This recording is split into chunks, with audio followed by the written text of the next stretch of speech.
What's going on, everybody? Welcome to Defend Your Units. And today we have a special guest, and his name is Effie from Any Action Sportscast. Go check him out. Description is below or I should say the link is below in the description. So what's going on, Effie? How's it going, man? How are things? Liking this card? Yeah, dude. What's up, man? Thanks for having me on, by the way, real fast. No It's funny. I usually watch you guys right around the same time, so it's funny to be on as a guest. But yeah, man, everything's good. This card, man, from going from 8 fights to where it is now, like they did a good job for sure. I mean, even earlier today they added another fight, but it shaped up pretty good, man. I feel like it had a chance to be really bad, but Montel Jackson's fight, the Van fight, like I don't know why that co-main event's the co-main event, but it's a pretty there's good so card, many man, better. sure. Yeah, there's dude, so many better weird, fights. It's like when I was doing my video, I was like, how's this the co-main event? Well, who are they paying? But yeah, man. So it should be a good card. It's in Denver, so that's always going to be a thing. So yeah, man. Thanks for having me on. Yeah, no problem. Yeah, for sure. Like before, what was it? June 30th. I'm looking at my Twitter right now. I was like, real talk, should they just move this card to the Apex? Because if I lived in Denver and I wanted to go see a UFC thing, I would probably pass on that. But that was before they got somebody for Dober.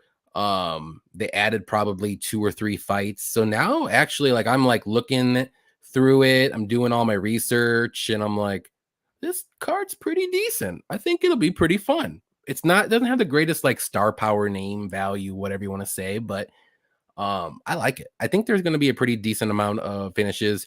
We are at elevation, so that always plays a little bit of part with all these kind of I don't want to say low level fighters, but like mid tier level, we'll say fighters. So depends on your cardio. If you better have good cardio, because you may not make it to the 3rd round. So we'll see what happens here. But yeah, let's go through the chat real quick. We'll get started. We got 12 fights instead of 11, so that's always good. I think, like I said, in June 30th, we only had 8 fights, so they made up 4 all of a sudden.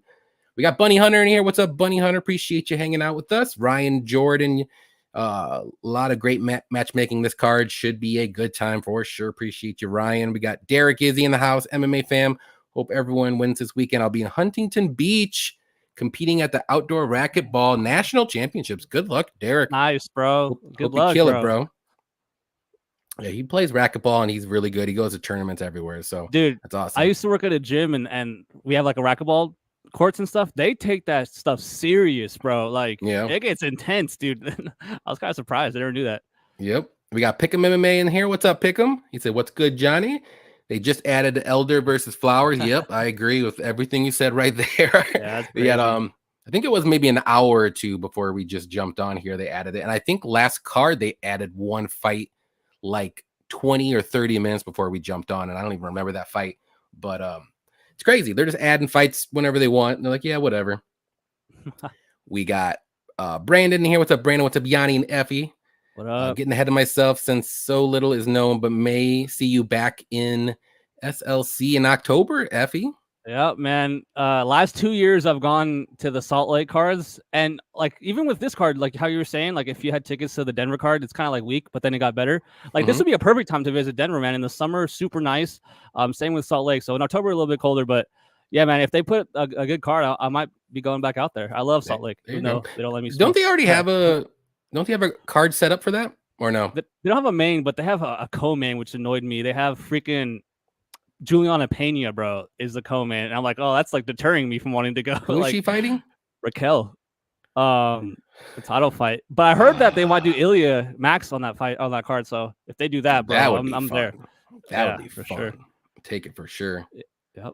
We got MMA line mover JB in the house. What's up, Johnny K? Appreciate you coming out, bro. Man. Is that Prince or Talbot? It looks like Talbot. Like that's hella funny. We got Bill in here. What's up? What's up, fellas? Let's get this green. Love the content. Appreciate you hanging out with us, Bill. Rumored to be Max and Tilia. Yep, that'd be awesome. Yeah, dude. That'd be a great fight. Ilya's talking crazy on Twitter. Oh, speaking of crazy, he probably clicked off the button, but we'll get back to him later. But yeah, that's going to be a crazy fight because I think I've said it before.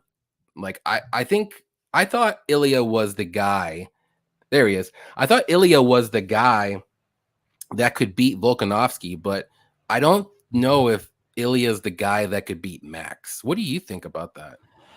Yeah, kind of the same thing. It's so crazy that But Volk like can beat Max. It's like that weird circle of life. yeah, but dude, think about it. Like Volk had his run at featherweight. I mean, it's pretty safe to say it's over. And Max is still here. Like he's still doing the thing, like ranked in 2 weight classes. Like I think he's like low-key 30, one of the best ever, dude. Like he's like so 31 good. years old. Yeah, still dude. in his prime, but he's been around forever.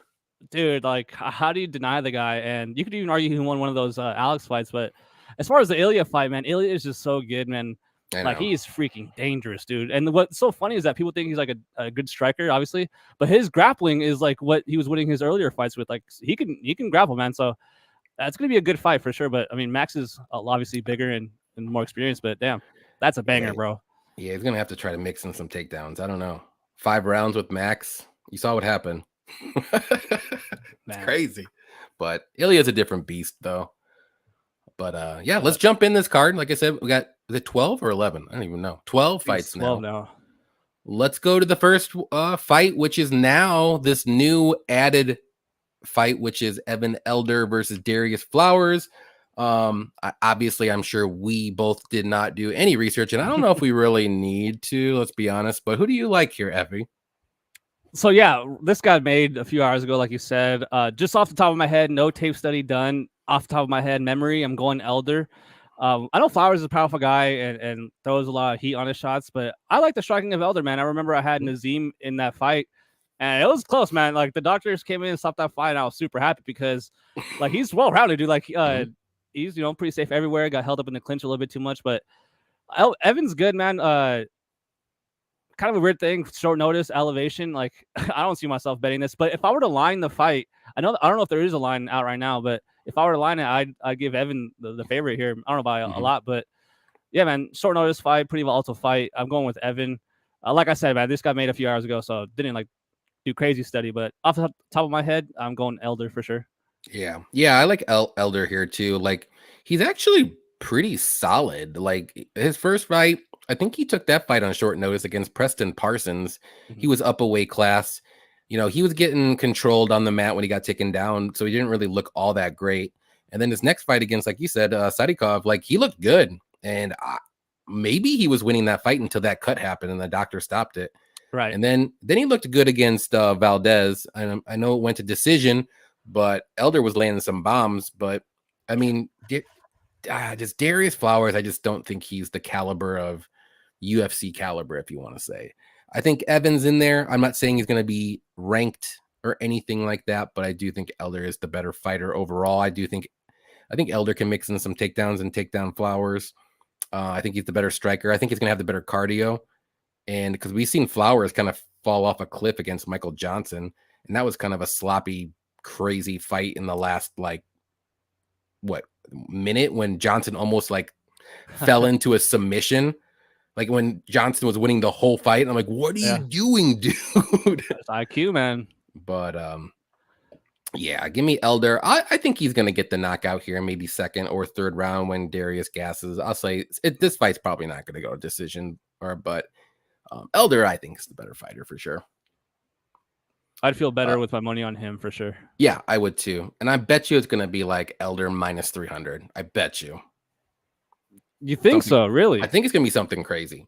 I was thinking minus 200 or less, just based off the circumstances. But well, that's what it should be. Right. But the line's gonna be like, no, if you want Elder, who's probably gonna win, you're gonna have to pay a premium.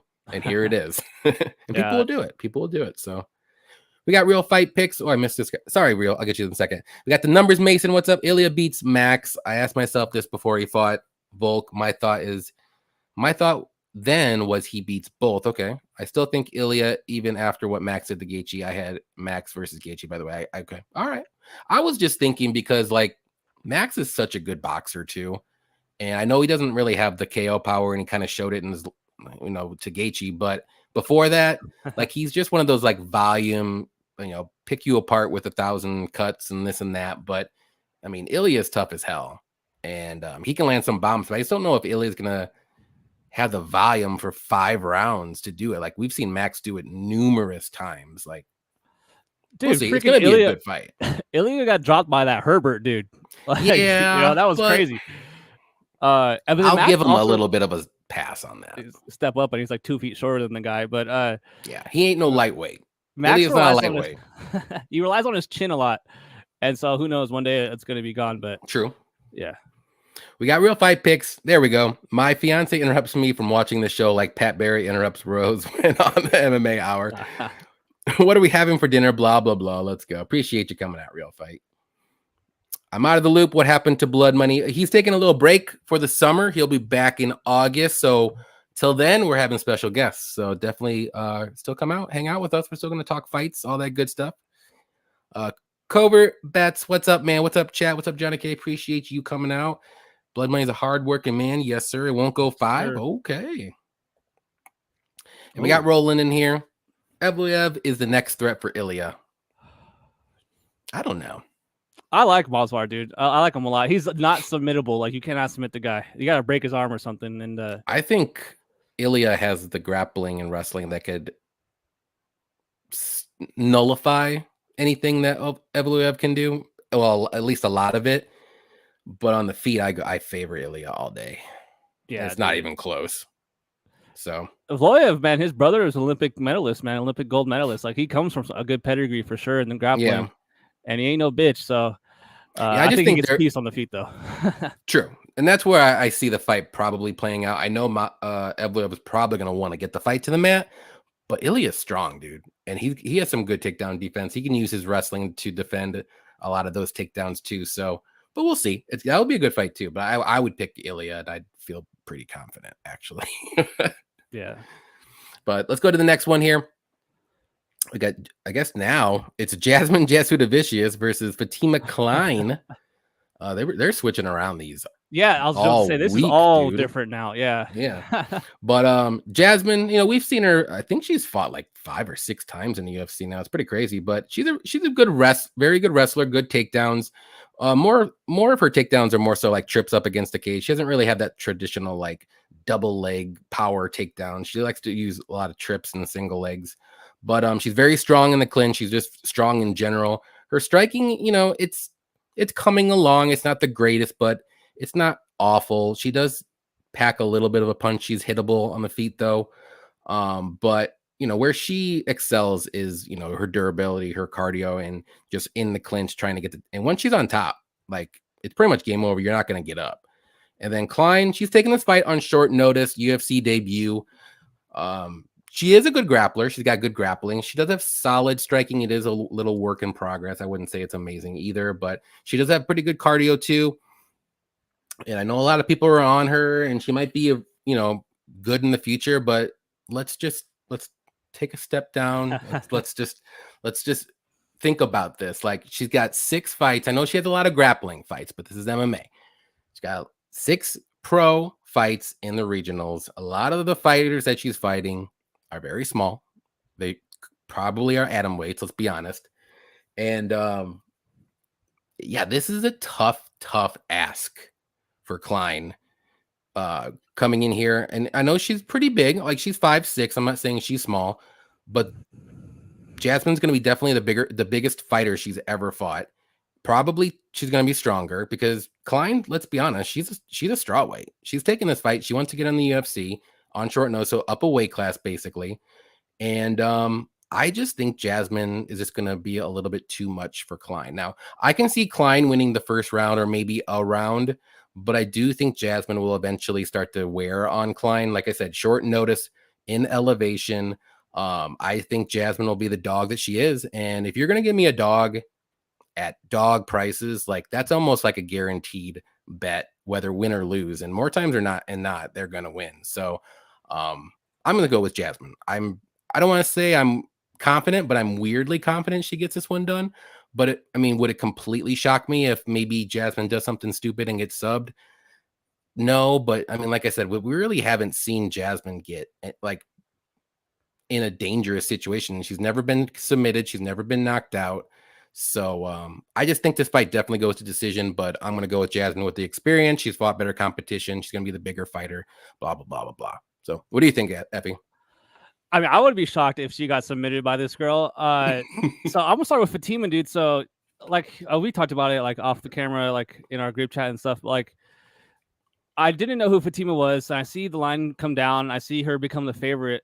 And then obviously now it's a pick 'em and the plus money's gone on Jasmine, which totally sucks. But I was wondering, I was like, all right, who is this person? Like, let's see what's up on the tape. And big thing that sticks out to me is her level of competition, right? And her lack of finishing ability, man. Like 2 fights ago, she was fighting that girl, Sarah, who was on like 3 days notice, who was there to corner her teammate for a title fight.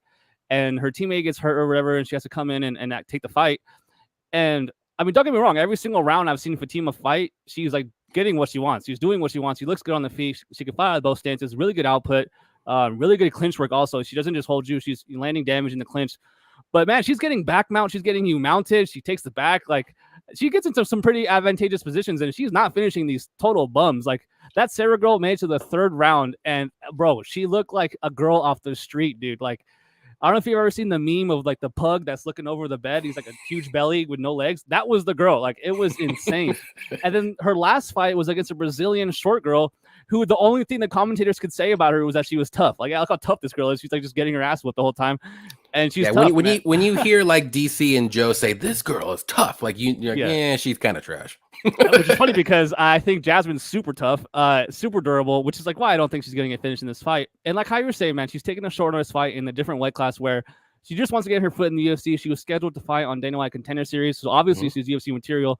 And she probably would have won that fight. But man, like I know people think that she's a grappler-based fighter. She has a black belt, trains with Aaron Blanchfield. But I do like the striking, man. I think that she has enough output here to look good on the feet, which does worry me. Like, I do see a world where she can win a decision here just based off the striking and not needing the wrestle here. Because I think if she tries to wrestle, tries to clinch up with Jasmine, she's getting a reverse or even worse, put down, man. Like, I mean, guys, like against that girl, Sarah, and her last fight, the smaller fighters, they were getting up. Like, she would take them down and then they would get back up. I'm like, oh my God, like that's not good. Jasmine's way bigger than these girls, fought in way better level competitions, has fought good grapplers, just fought Tracy Cortez, has fought girls like Maverick. Like, I don't get how she got pushed to a huge favorite. And now I do get why money came in on Jasmine when I'm a little bit late. I really I'm mad at myself for not getting that plus money. But I actually think I'm going to end up on Jasmine here. An angle I really like is a fight to end in split decision. I don't usually play that prop. Kind of a rare prop for me to bet, but I think I'm going to do it here. I wouldn't be shocked if it's split, short notice at elevation, up a weight class against a girl with better physical attributes and experience. I mean, I'm on Jasmine here. Give me Jasmine decision. Yeah, I like it. And you probably know, like, I'm sure the UFC they're hoping for Kline to win because she's this new shiny toy. And she already has a good pedigree. They're trying to get her some, experience. So there might be a pre-written scorecard, maybe 29, 28 scorecard. And you're like, okay, I can accept that. But it's just me doing tinfoil hat here. But yeah, this is going to be, like I said, it's going to go to a decision. And women's fights, whenever they go to decision, you're just like, I don't know. I think she won, but I don't know. I could be wrong. But which is why I like the output from Fatima here. That could definitely help her. For sure. Let's see what the chat says here.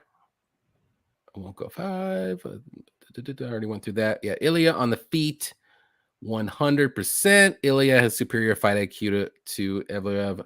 I agree. Jasmine Fatima is a pick'em. That's crazy. Yep. I agree. We got Preston in here, 2 of the best cappers. Let's make some money. Appreciate you coming out, Preston, hanging out with us. There will be Blood, our guy. What's up? Hey, guys. Appreciate you as well hanging out with us. Jeff, what's up, Jeff? Controlling 5'3" strawweights on the ground won't necessarily translate to a 5'7" flyweight. I agree. I'm right with you. Maybe even controlling 5'1" flyweights, and 5'2" atom weights. So, I mean, even in her jiu-jitsu match that I saw, like, she had a heel hook, she had an armbar, and like she didn't finish. I'm like, whoa, what the hell's going on, man? Like, where is this crazy like ability and skill set that's making her get pushed to a favorite? But I mean, obviously it came back down. Exactly. We got Moneyline Mills. Let's cash. Appreciate your money. And our guy who said, where's Cody? Cody's right here, guys. Blood Money, MMA Bets. What's up, man? Yo, yo, yo. 2 of my favorite dudes in the game. What's up, Blood Money? Appreciate you hanging out with us, saying hi. Hope you are doing well. I haven't talked to you in a while. What up, Cody? Thanks for not saying anything to me when I messaged you 5 weeks ago. No, I'm joking. But we got Dirty Reg in here. What's up, room? Why you not on Code Meister? Am I missing something here? I don't know. No idea what that is. Dude, Cody cracked me up the other day. Cody. Maybe he meant Cody. Okay. Dude, he cracked me up. Cody's like on vacation, who he was, or whatever, and he posted like him getting to the hotel room, and he's like, "Oh, nice beds, cool TV. You got an Ian Gary chair over there." I cracked up, bro. But yeah, Cody's taking a little break this summer, so he'll be back in August. So please want to come in and say hi to us. Just hanging out, talking fights. But our next fight here, it's going to be Montel Jackson versus Damon Blackshear. Who do you like here? Going with Jackson here. Tough, close fight, dude. I'm expecting a super close fight in this one. Another one of those short notice fights that they put together on this card to bolster it for sure. But these guys are good, man. What worries me here for Jackson is the threat of the takedowns from Blackshear. I mean, his grappling is really good. His back kicks are really good. I mean, can't deny the guy's grappling is legit.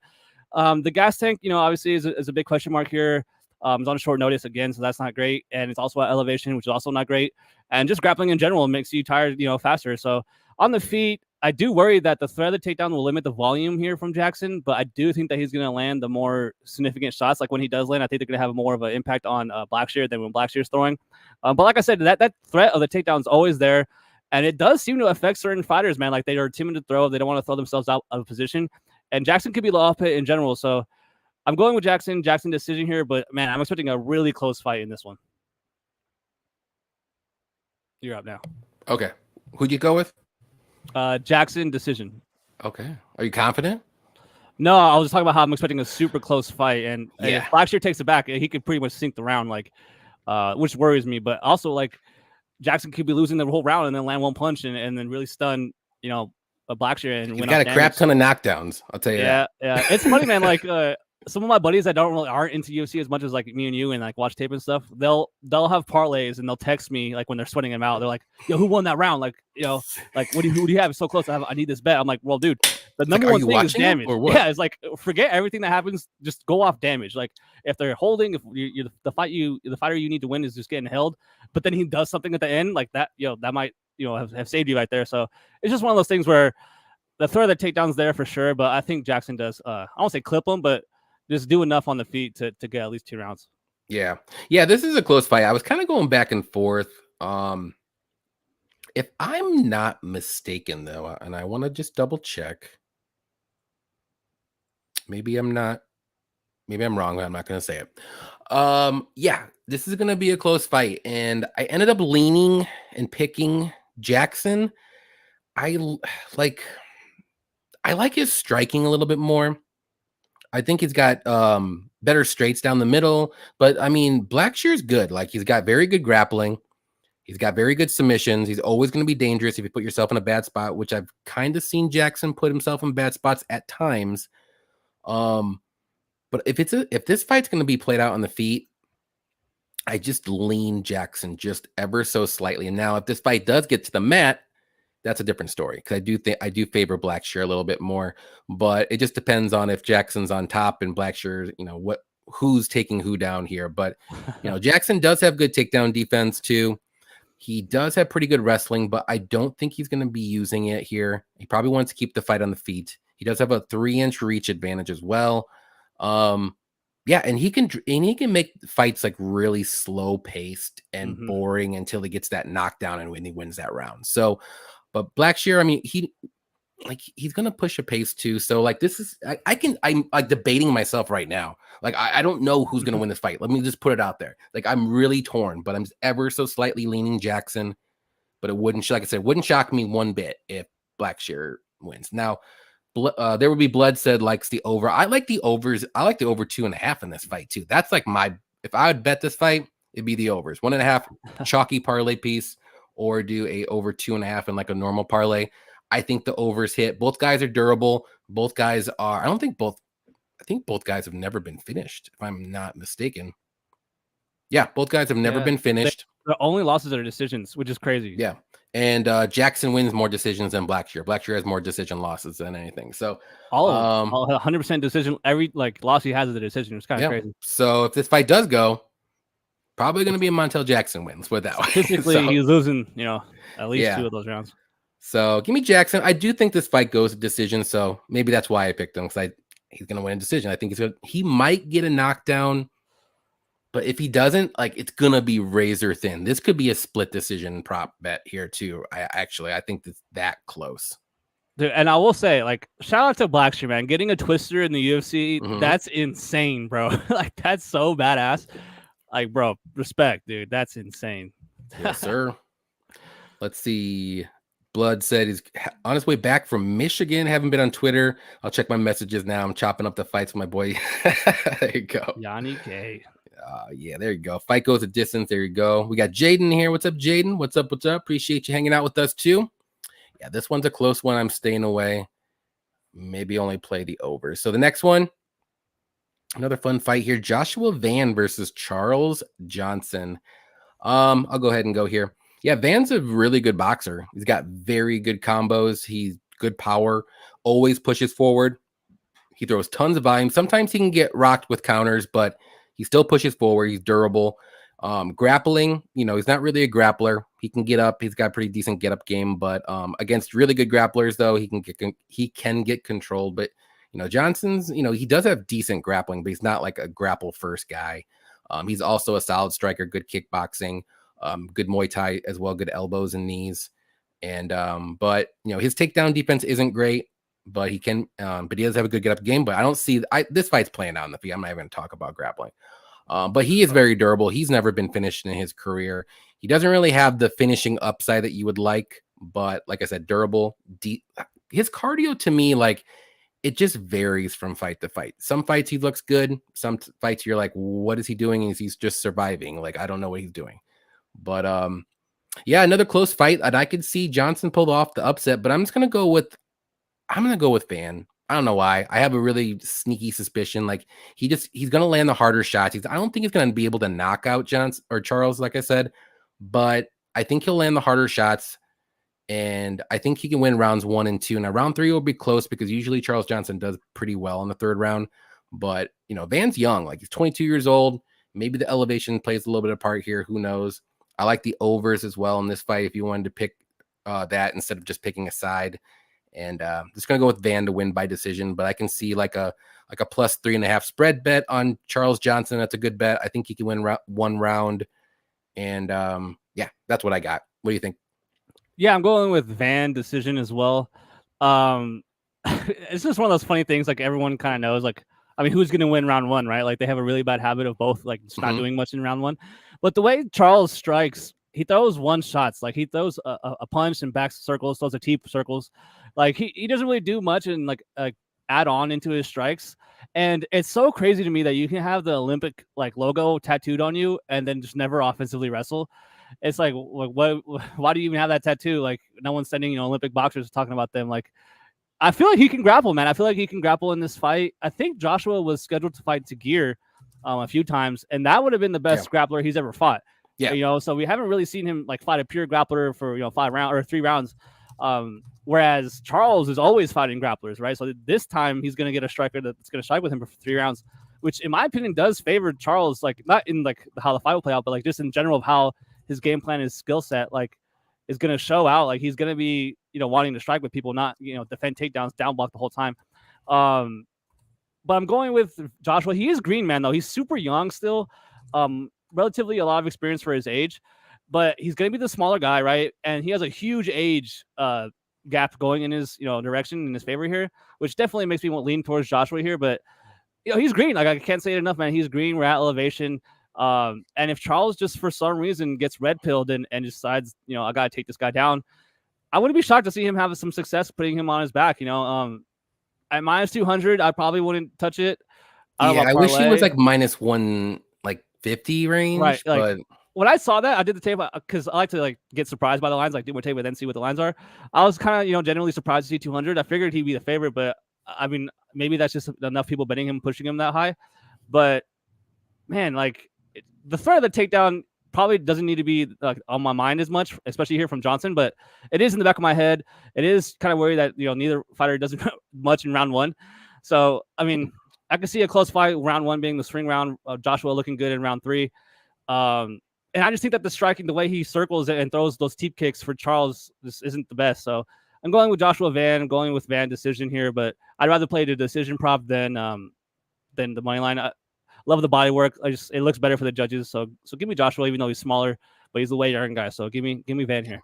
I think he's the quicker striker too. I think he's got the speed advantage too.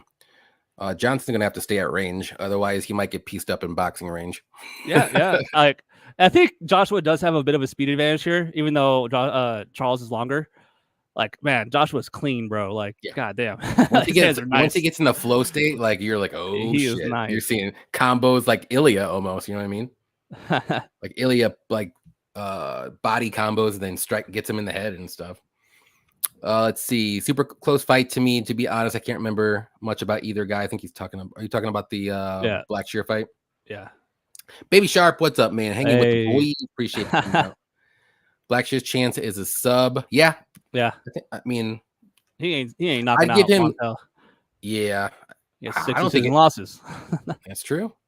UFC wants Fan to win. KO decision prop. I like it. I like that Johnson play, Johnny. He should win the first round. Van always gives up the first away. Yep. Yeah, +1.5, I think. Or I'm sorry, +3.5 spread for Johnson is -165. That is not bad. Parlay that with Jasmine +3.5. Ooh. That might be our pick for the end of the show. I actually like that, even though I picked Van. Okay, let's bookmark that. I like it. Yeah. Let's see. Where am I at? I'm just looking at stuff. Effie is great. I'm all right. Great funny. You're great funny. We got our guy Kiwi Chur. Oh, what's up, Kiwi Chur, baby? Chur, love it. Appreciate you coming out, man. Effie is awesome. He has been doing this forever. He should be at 2,000 for sure. For sure. We've been saying this like every time you come on and you say something in chat. Like, everybody go subscribe to Effie at Any Action Sportscast right now. It's in the description. Come back and hang out with us. This dude needs to be at 1,000 by tonight. I'll do an episode of my show with no glasses once we hit 500. So I'll do a face reveal or eyeball reveal, I should say. I get asked, like, do you even have 2 eyeballs? Are you like Bisping? Or, I don't think I've ever seen you without those glasses either. I think you have. I think some of us have, because like we'll be pre-showing and I just won't have them on. But that was rare. Dude, if I did, I don't remember. I remember no one said anything. No one said shit. And I was like, oh, well, fuck, no one said anything. Same game parlay, money line, and the over-under prop. Yep. I like that too. I wish you well. For Van, Shark Week. We got From USA with Love. What do you guys think of Saint Denis or Saint Denis Grows? Saint Denis Grows. Oh, he got me. He got me, bro. What is it? Say it again. Say it. He got me, bro. Shout out to this guy. Saint Denis Grows. Oh man, that's good, dude. Yep. Oh, that's funny, bro. I remember that from USA with Love 3. God, that's funny. That made my whole night, dude. That was pretty good, though. I will say. Got it. Kline trains with Aaron, cold-blooded, and she's fighting on Shark Week. There we go. Where's Baby Shark? Is she fighting too? She better be. No coke, Effie. No spears, huh?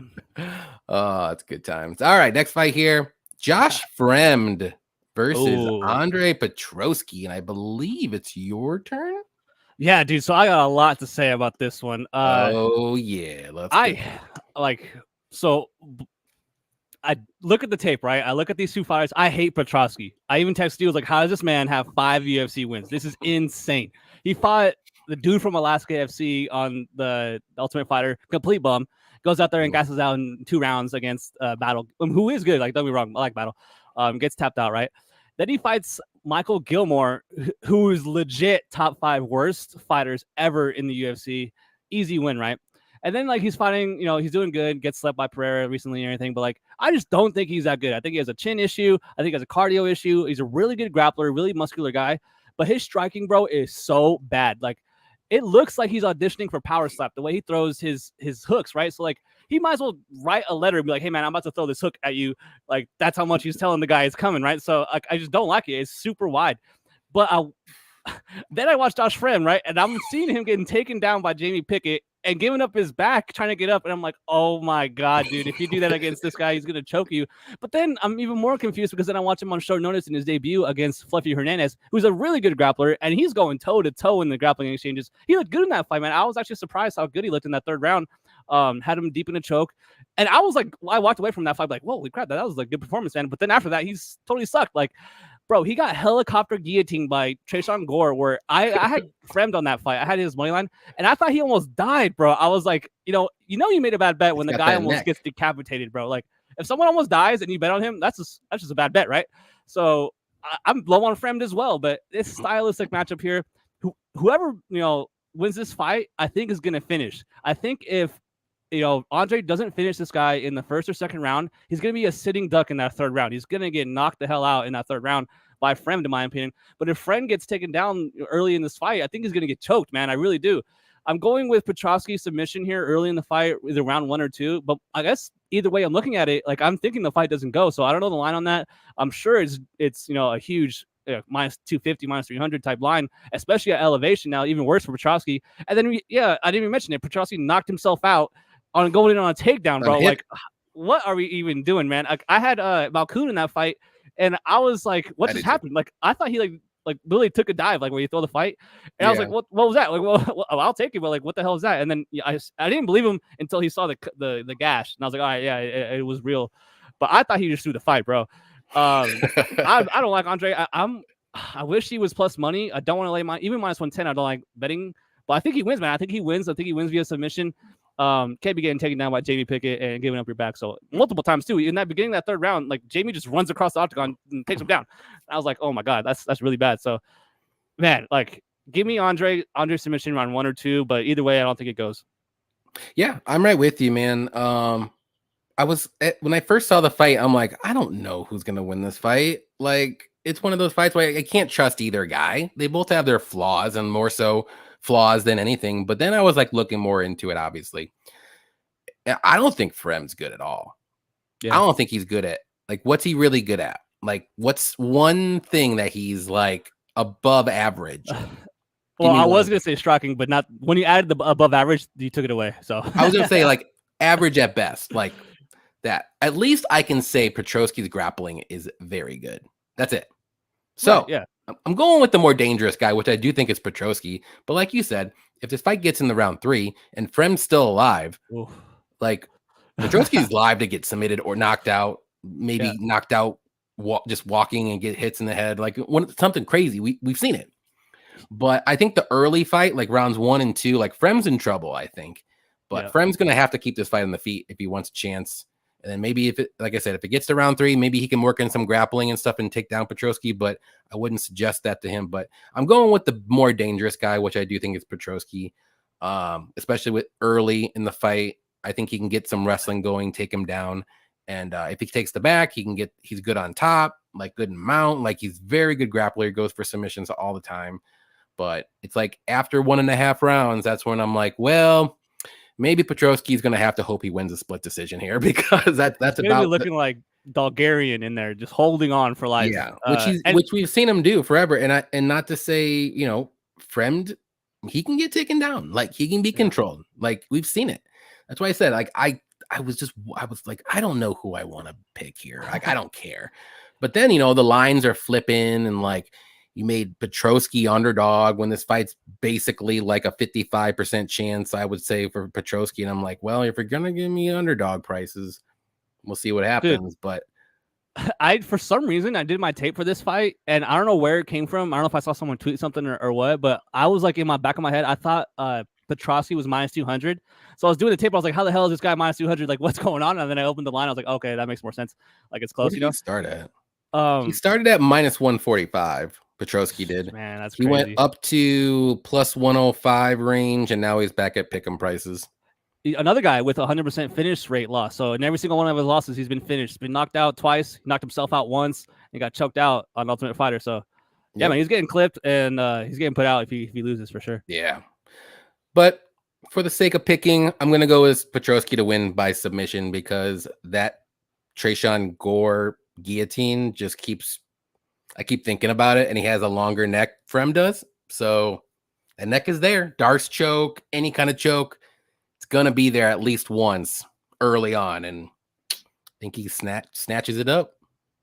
Oh yes. Let's see what we got. We got too many Joshes. I agree. I don't like this. Joe Piper says Petroski submission. I like it, and I trust Joe Piper.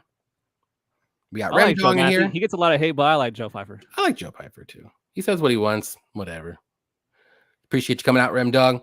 Jumbo Loco. Hey guys, I got a new job, so I'm not sure how long it's gonna affect my schedule, but I made tonight. Appreciate you, Jumbo. I know you usually sneak on and have a little earpiece on in your work anyway, so always That's appreciate tight, it, man. That's cool as hell. I want to fade Petroski, but I'm having trouble doing it with a guy who let Jimmy pick. Yeah, there you go. You can't. Yeah, dude. Yeah, and then almost died against Chase on, like literally almost died against Chase on Gore. Yep, it's crazy.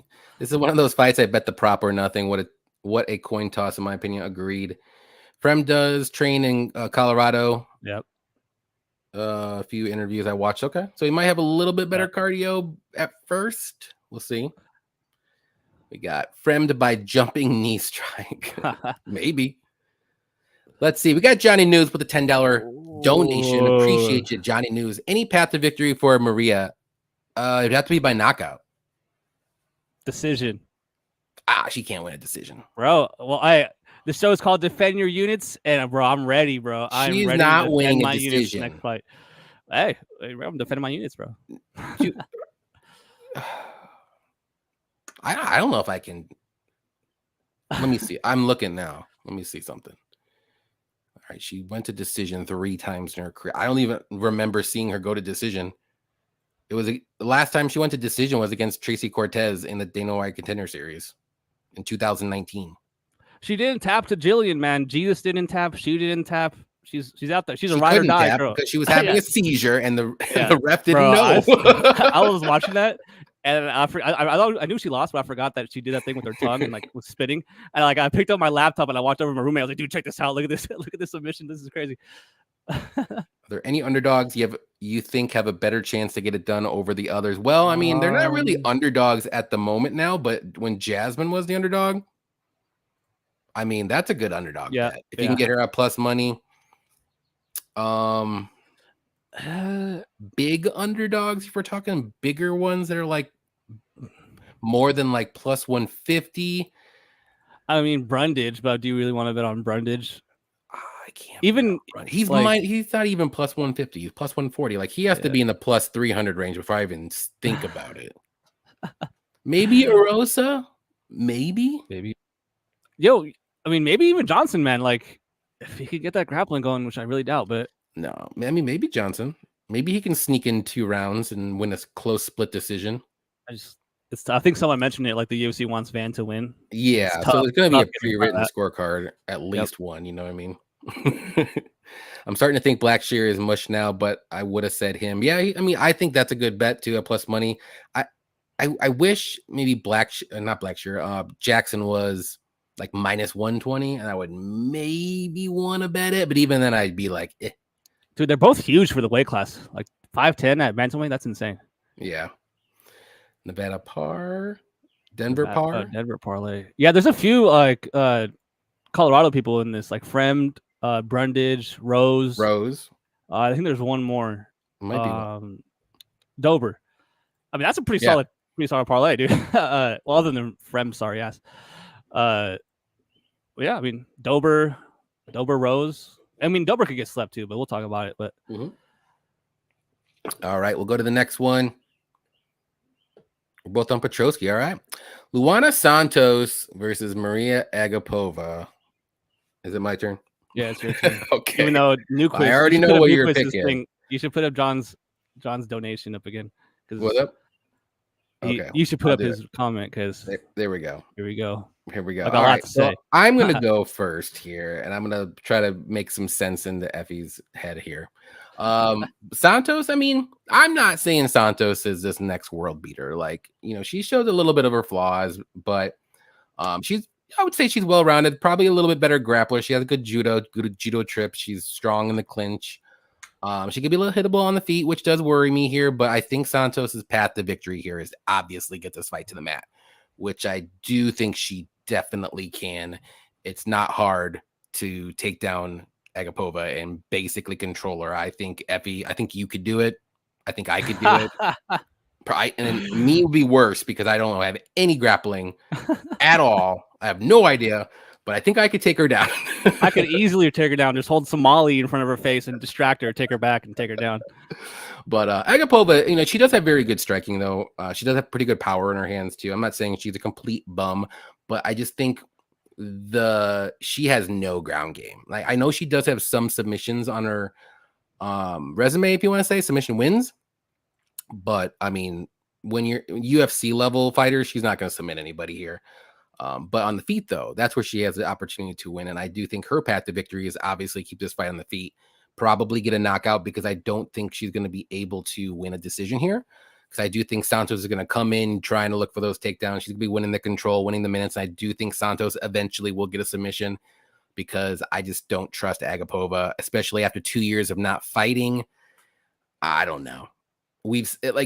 I'll just bring it up again. She was a massive favorite against Dobson and shit the bed. Like, how can you trust her to do anything like that? So Santos, I think, wins this fight. Now, I think the line's getting a little crazy. I don't think Santos should be a minus 400 favorite, but if you got her, you know, minus 250, 200 range, or a little bit above maybe 250, I think that's good for a parlay. But Santos by submission, I would say round 2. I think that's going to happen. Tell me who you like. Only bet of the card so far for me. Only bet is Maria Agapova plus 314 half unit. My units are only $40, guys, so it's only like $20 bet here. But straight up, I do not see how Luana Santos is minus 400 in this fight unless she mounts and submits Agapova, which, hey, she can. It can happen. Yeah. I mean, guys, in every single fight at the UFC level, whether it be, except for Cortez, other than the Cortez fight, other than that fight, every single time she's gotten taken down at least one time, she's lost. 100% loss rate. If you take her down, statistically, you've won the fight. But I know she hasn't won a fight in 3 years. I know she just got submitted by a 17-year-old grappler. Hasn't fought in 2 years. In 20, and is like selling her body to make money. But I know that's all this stuff. But man, I'm all for it. Watch Jillian's fight, dude. Jillian shoots in for a takedown, and Agapova is dropping bombs, dude. She's dropping elbows like crazy, like Curtis Blades versus Almeida style, And like Jillian's a good grappler. She's not tall, but like a physically strong girl, strong wrestler. And even her took her to the second round. Her initial defense, her initial submission defense isn't horrible. It's when you start adding, like when you add minutes, she gets tired, then she'll get submitted. But even if that Jillian fight, that second round, she kind of took herself down. She went. Like, it was a weird grappling exchange where she ends up on top, gets reversed on bottom. And then from there, she gets worked and passed and everything. But I don't see how Luana Santos is minus 400, dude. Against Stephanie Yeager, she judo throws her. Well, for one, the first judo throw she goes for gets denied. And I will say that's a little bit of more credit to Stephanie, because Stephanie is also very good at judo. So that was kind of interesting to see how how they're doing in the clinch. But, dude, multiple times, 2 times in that fight, Santos judo throws Yeager on her head, and then either gets up right away or even worse, gives up her back. Like, that's bad. Like, that's really bad to me. And Agapova's tall and long, dude. She's a physical girl. She has way better speed on the feet. If you watch that third round against Yeager, Santos is so slow, dude. Like, I mean, she's there to get hit, man, but it's just that Stephanie Yeager's 35,000 years old. And, at that point was gassed. Like, she just lost every single round and looked horrible. Like, she's a judo player, in the UFC. Like, that's like, not great combination, but man, I just don't see how she's minus 400 here unless she gets an early finish, round 1 or round 2 for Santos. Other than that, if she goes to decision, I'll eat it, man. I'll lose this house. I'll lose $20 and not, fucking cry about it. But I think Agapova can shock people, man. Even in that fight or that match against the 17-year-old Helena, dude, Helena trains with John Danaher, like the Danaher Death Squad. Like, she's a phenom. She's like a protege, like the next big thing. She's gonna win ADCC in next month and win gold. And she's 17 years old. Like, so to get heel hooked by her, that's like obviously a bad look. But to me, it's not that bad of a look because that girl's really good. And Agapova said herself, like when the heel hook was tight, like right when it was locked, she tapped because she didn't want to have any pressure on it, rip anything, get injured, and then be out of the UFC for even longer, and then have to be like, on the streets getting this money. But now I think someone and now someone mentioned like, where is she training? And that's like, I don't know if she is training. Like, I honestly don't know if she's even in the gym. Like, she is. She's like, she's training on the streets of real life, right? Real life streets are training her. But yeah, man, I get it. Bum fights.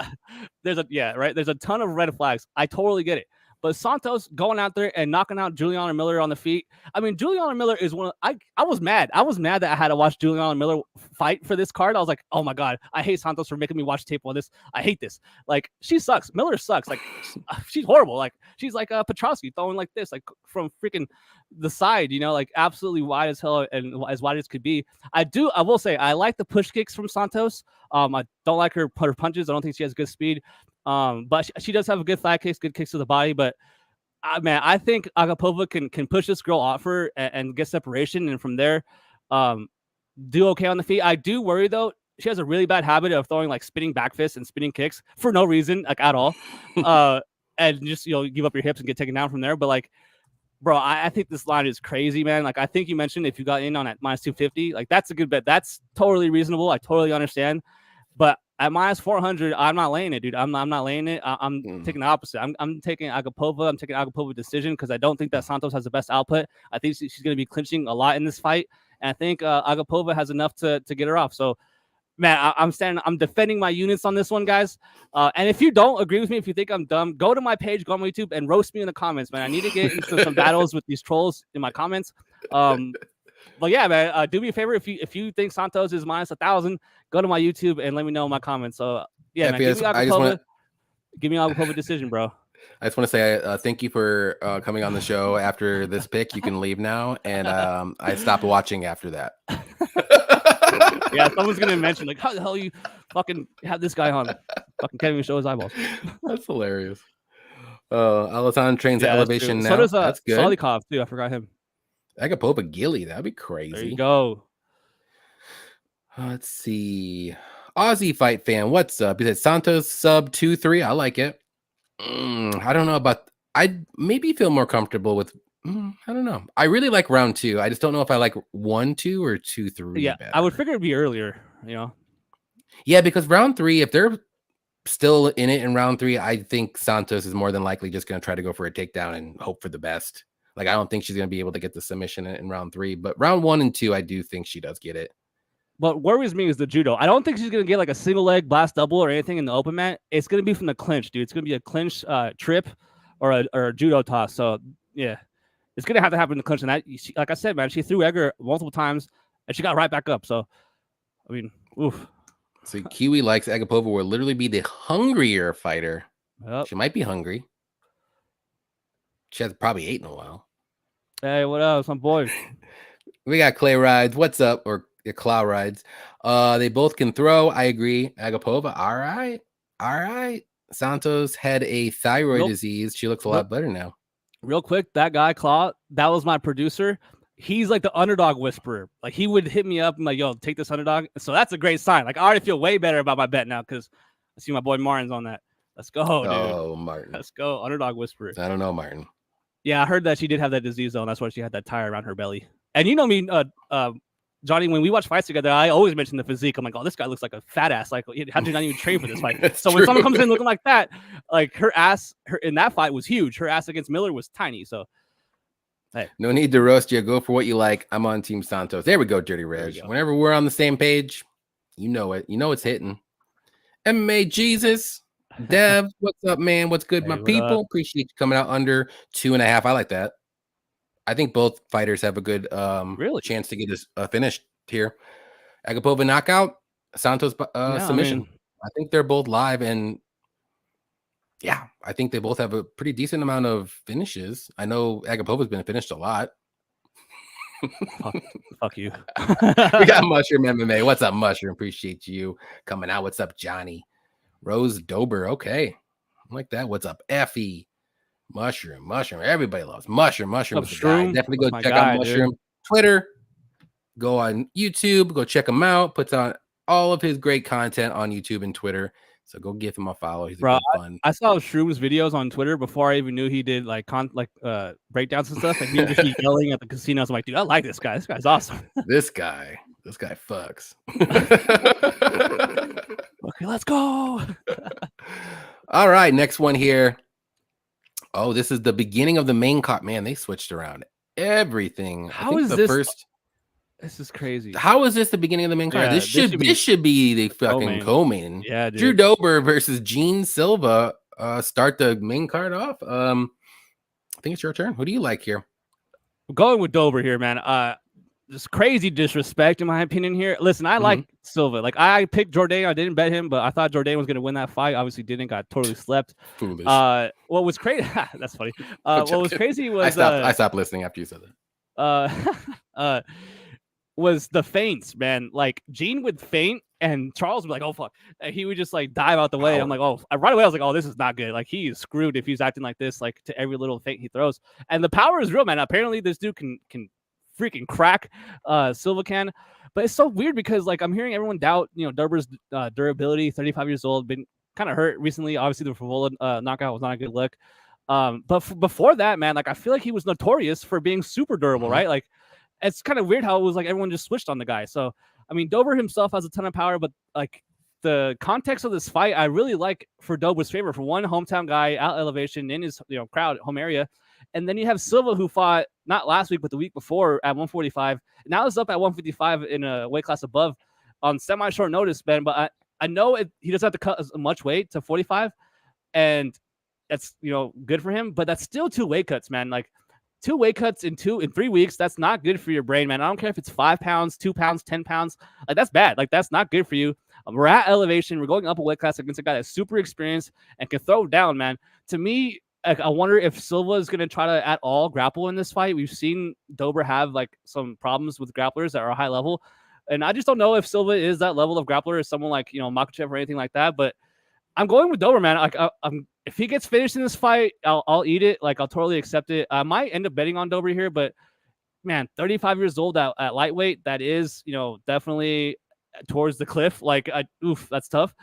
But I'm going with Dober here. Interested to see what you have to say, but I don't blame anyone picking Silva. The guy seems like a total beast. Really good gym. The fight nerds are on fire. But yeah, give me Dober, and I'm going with a round 2 knockout. Ooh, going to knockout. I like it. Yeah, very close fight. I totally get like people saying people are disrespecting Dober. Like, I think Dober should be the favorite here, which is why I'm kind of mad at the pick 'em. I do think Dober should be like minus 150 or so. But I do think this fight's gonna be close. But the reason why I wish Dober was minus 150 because I would probably lay, I would do the underdog bet here at Silva. I'm not gonna bet him at prices. So I'm leaning Silva here. I do know the red flags with he just fought last week, another weight cut, up a weight class, all this and that. But man, like if I know you have to kind of put that in perspective a little bit, but if you take that away, I do think this fight's super close. Like I think he's got the power for a lightweight. I think he's good. They're about the same size. They're both stocky guys. They're both super durable. I just think Silva has that maybe wrestling grappling advantage that he can mix in, and Dober's takedown defense is not good at all. And I do think Silva needs to mix in some takedowns. I don't think he should be standing with Dober the whole time. Not to say that he can't, but that's like the one thing that led me just to ever so slightly pick Silva here. Now, if Silva was on a full training camp, this and that, I would pick Silva and I'd be confident. I would lay, the pick 'em price on Silva all day. But with that being said, like I said, the short notice, just fought, another weight cut, up a weight class. It's like, oh man, it's a lot to overcome. But good. This is gonna be a fun fight. I'm just gonna pick Silva. Now, this is where I'm gonna get a little tinfoil hat-ish, if you want to say. I think this fight goes to decision. I really do. I know it's an elevation. Oh, really? I think there's going to be some grappling. I think Silva can survive a little bit longer than expected. And I think Dober's going to start slowing down because he's going to have to try to get back up. And then he's going to be a little bit more tired. The power is not going to be there for both guys at the end. And it's just going to go to decision and someone's going to win. So over 1.5, I kind of like it. I do think this fight gets into round 2. So for that bet, if you want to bet it, I think you're only going to have to sweat 2.5 minutes. And I think I could do it. I think I could sweat 2.5 minutes. I really think this fight goes into round 2 because both, like I said, both guys are super durable. I don't think they're both going to go out there guns blazing, trying to get a knockout in the first round. We've seen it with Silva in his last fight. And even with Weston Wilson, like that's the fight you need to go guns blazing. He didn't even do that against Weston Wilson. But he got the knockout eventually late in the first round. But like, he's not going to do that to Dober. He didn't do it for Jourdain. He got him out in the second round. But Dober is more durable. And I think he can take the shots. Now, how many of those shots, I don't know. But I think Silva can take those shots too. And I think, if Silva gets a takedown, like it's going to I think it's going to go into the next round, whatever round it is. So I'm just going to hope for maybe an early second round takedown and sweat out that 2.5 minutes, and we'll see what happens. So that would be the bet that I would play here. I wouldn't pick a side because I do see both guys could win, but it's a pick 'em. So all three of those bets are basically the same price. Yeah. Let's see. Yeah. Each side is -110, and the over 1.5 now is -125. It was -115 earlier today or yesterday. So people are going a little bit more money on the over 1.5, which I kind of like. I'm still debating if I like that enough to bet it though, but we'll see. We'll see. Bro, Let's see what. And how are you gonna miss weight and then get a knockout? I hate that. I hate when someone does that. I'm like, dude, bro, when people tough, miss weight, I'm like, I kind of like it, especially if I have a bet on them because it's kind of an advantage. And lately, I think people who've been missing weight have been winning more times than not. I'm gonna start calling them Ryan Garcias because that fool missed weight and then got a knockout. So, if anyone has the stats on fighters that missed weight this year, if they won or lost, like let us know in the chat because I think they're it's definitely over 50%. Yeah. I know that. The worst is when you bet on a fighter pre-weigh-ins and then the opponent misses weight and you're like, dude, are you kidding me? Like, damn. But I mean, sometimes it hurts them and they look bad, but yeah, it's tough. Yep. Yeah. Big step up for Silva. I agree. It is a big step up. Hope Dober subs him. That'd be wild. Both guys pack a punch here, but Silva got that death touch. Yep. Not kidding. Silva by destruction, Jaden says. Ooh. On Silva, never go against the fighting nerds. If that's your take, I like that take. Yeah. Because the fighting nerds, man, that's another reason why. Because I do think Silva has better fight IQ in fights. Look, against Moicano, man, he made that stupid mistake and he tried to do that stupid throw and he got taken down and he lost the third round because of it. I was like, dude, that was the worst fight IQ. Like one of the things I'm like, that was awful. You could have won this fight. And he didn't even get Moicano out of there. Like, come on. What's up with you? Dude, and then Jalen Turner almost like murders the guy in like the first round. Yeah. And that was afterwards. And he still couldn't get Moicano out of there. And that wild. Algorithm says finish. Okay. Maybe over 1.5 though. Hey. Silva did seem like he was waiting for the perfect shot to land. I hope he picks up his volume and let the perfect shot come to him. He could. Well, I mean, normal Drew Dober, he pushes forward, so the counters are going to be there. But man, I really think it's going to be a slower fight than a lot of people think, especially with Silva mixing in some takedowns. Maybe. Yeah. I have a hard time not picking Silva, even with a quick turnaround. I definitely liked him better last week, not barking and showing emotion about how much it means. Yep, for sure. I mean, it's just going to be a fun fight. Both guys are going to go out there and give it their all, but I'm just hoping for maybe a slower fight than usual. Dang, Baby Sharp got a nice line on Silva. Let's see. I was able to get. Whoa, damn, that's awesome. I would get that. I would take that for sure. Yeah, you're 100% chilling, bro. Yeah, I think it starts. You're gonna be sitting back, relaxing. I legit think this is maybe like a 52%, 48% fight, maybe on Dober. So you got a good line. Like I would maybe I'm like my gut is just telling me pick Silva, but like my heart was like, this is a big step up for him. Like Dober is like he's more experienced, fought better competition. Like I always play a part. Like that's like a really big thing for me is like experience and like how many fights you have in the UFC, who you fought, how well you did against those guys. But like sometimes you have to go against it. And this is the one time I'm like, yeah, I'm just gonna try it, see what happens. Next one now will be Christian Rodriguez versus Julian Erosa. Yeah, this is an interesting fight. I know a lot of people are on Erosa, and man, I've seen a lot of people on Erosa with their underdog picks of the week, this and that. Let me find. I can't even find them on my freaking notes. I'm mixing them up. Okay, but yeah, Christian Rodriguez, like he's kind of a small featherweight, but he just couldn't make bantamweight. He always freaking missed weight, which is one of the reasons why I kind of just have a bad taste in my mouth from him because he's won a lot of fights by missing weight too. But he's well-rounded. Decent striking, good defensive grappling. He does have good grappling too, but most of the time you see him stuff takedowns, get up and not try to get submitted. But he's got where he beats you is his durability and his cardio. Like he's beat a lot of people like that. He did not win last fight, though, but it is what it is. I'm going to live and die by that. I'm going to die on that hill. He did not win that fight. I don't care what anyone says, but Erosa, though, he's a solid veteran, well-rounded, sneaky submission, sneaky chokes. Striking is pretty good. It can be a little bit wild at times, and his chin can be cracked, and his chin is a little dusty. He's been knocked out 7 times in the UFC. That's not a good number to have. But he does have pretty good cardio. And like I said, he's well-rounded. So he's going to be the bigger guy here. He's going to be 6'1" compared to 5'7". He's going to have a 3.5-inch reach. I just can't. I don't think I can ever. And I really want to bet against Christian Rodriguez. I really do. I want to pick against him in every fight because of Bulgarian. But I'm picking Christian Rodriguez. I just think there's a chance of all chances that he could touch that chin. And I'm not saying he's some KO guy, but in the Padilla fight with Julian Rosa, like, I know Padilla is a monster, but like the way he knocked him out was like a jab. And then it started like his brain was shook.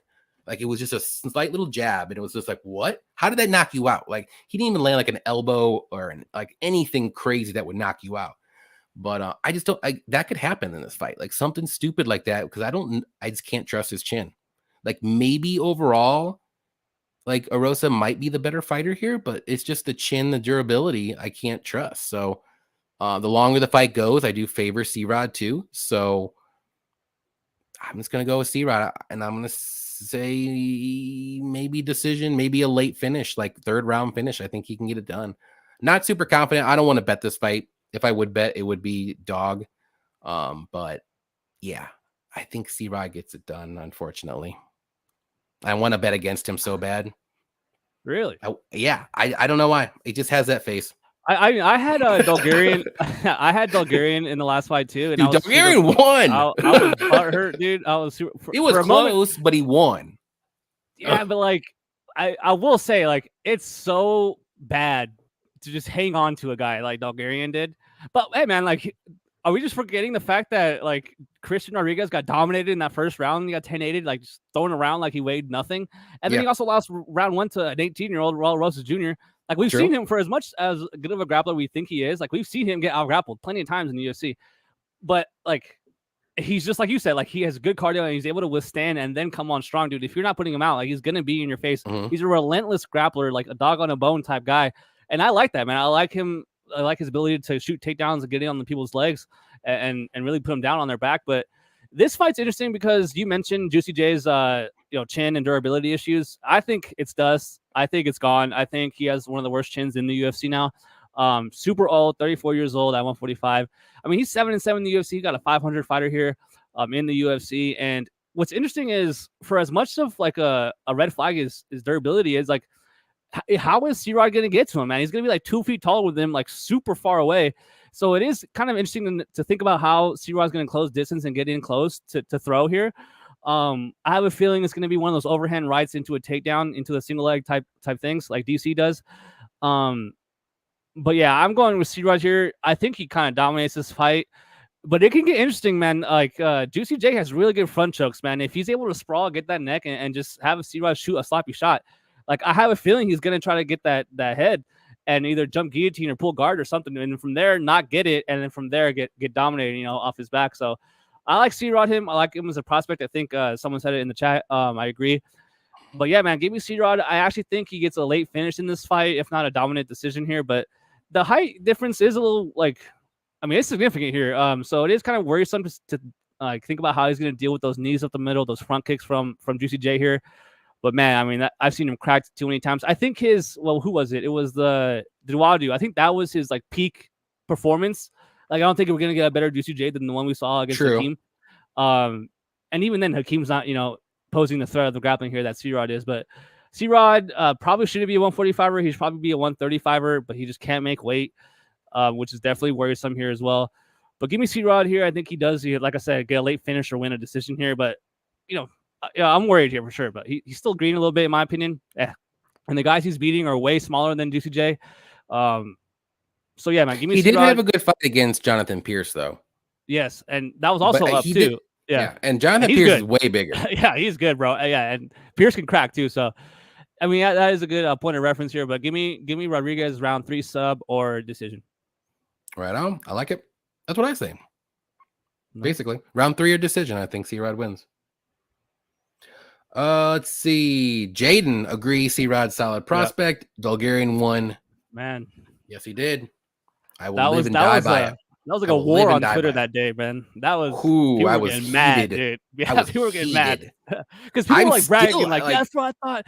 Like, I told you, C-Rod, and I'm like, dude, hey man, they're not gonna act like you just freaking got a lucky one right there. Like, what are we doing?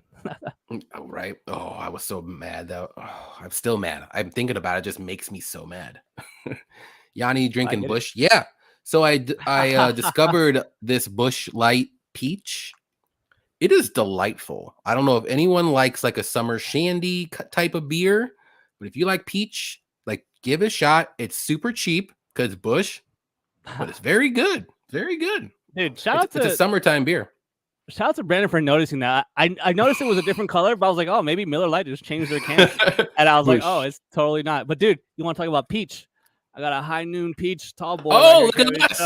Bro, peach is good. Drinking peach tastes good, man. In the summertime and it's super hot out, you want to get something nice, refreshing.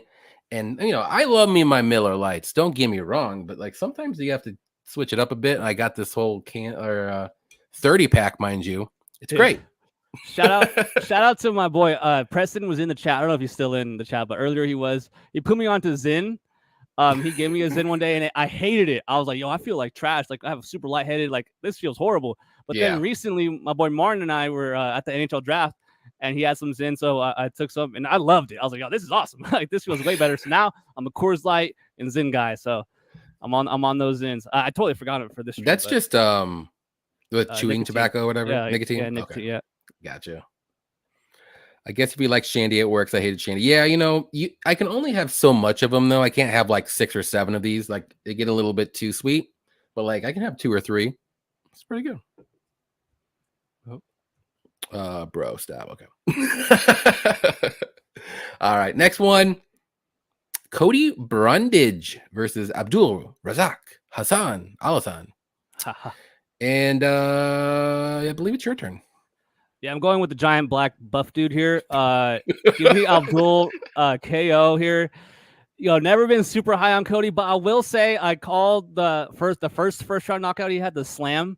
I actually picked him to win via slam, or not slam, but like a first round finish. You picked him via slam. That's baller. No, I didn't. Like I thought, I was like, hey man, he wins this fight super earlier. He ain't gonna win it, and he ended up winning it. And then that crazy Malkoon, like disqualification, just absolutely insane.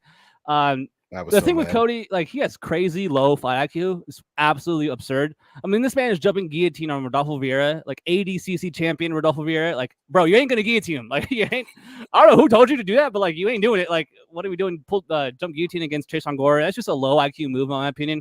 I mean, women MMA, you know, they're more likely to hit it, but dude, and it's just not happening in men's MMA, which is actually kind of crazy that Poirier did it to Khabib in Abu Dhabi. But yeah, man, give me Abdul here. What's interesting about this fight is like I can see a reason why Cody can win. It's the wrestling, you know, the perceived advantage of putting Abdul on his back.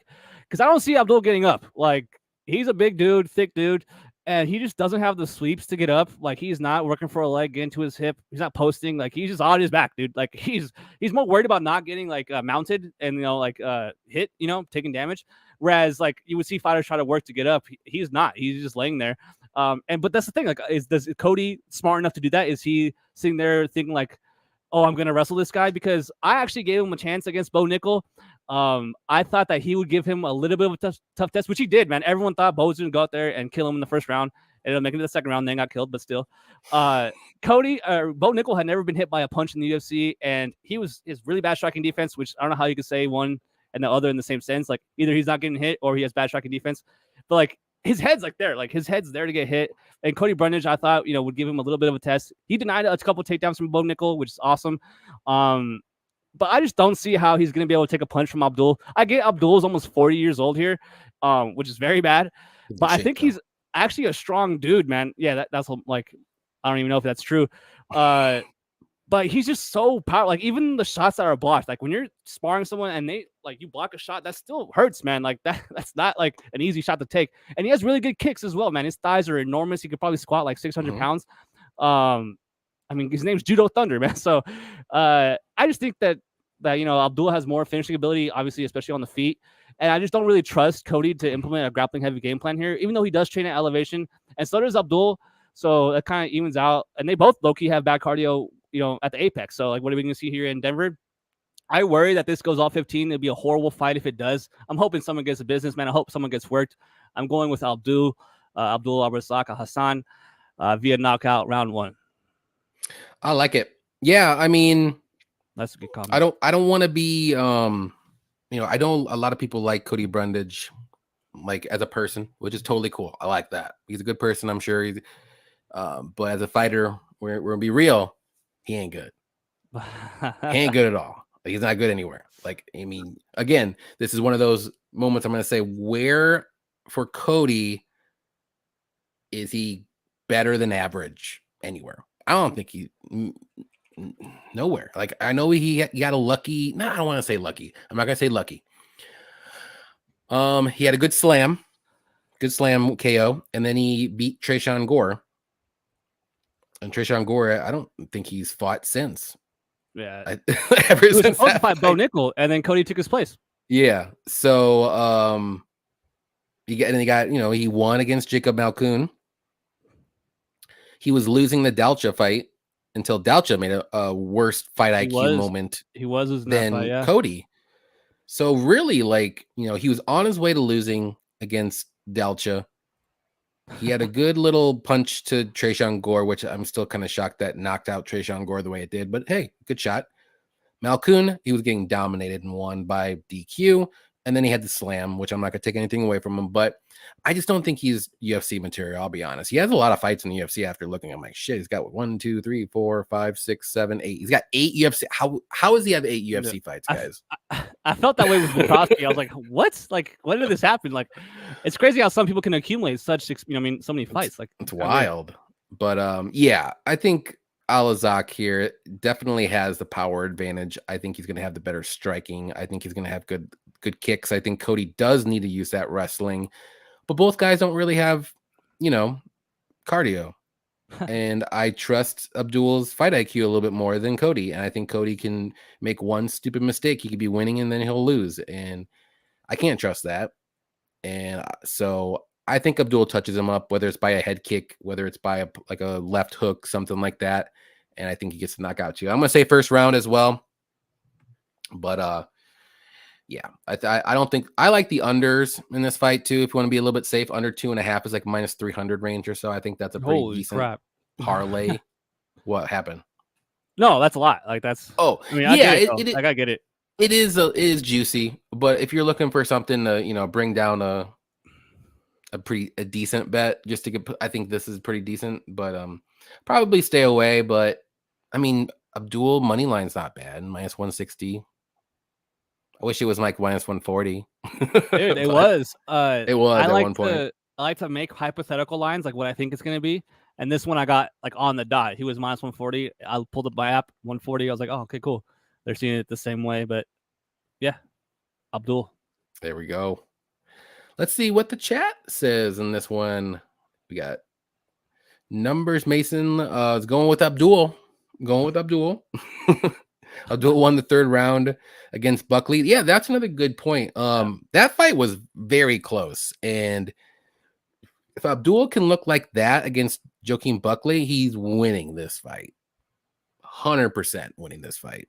Like, there's no doubt in my mind, if I can get that Abdul who fought Joaquin Buckley, Brundage isn't even making it into the 2nd round. No way. Going with Big Abdul.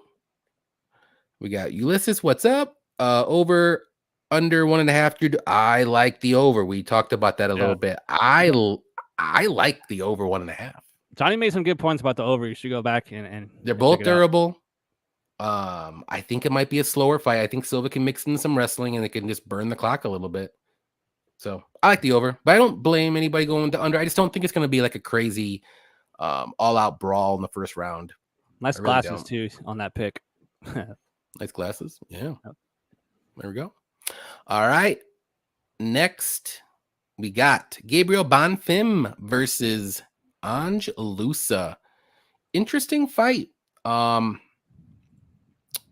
a crazy, dangerous guy. Submissions galore. He's got good striking too, but he does prefer going for submissions and grappling.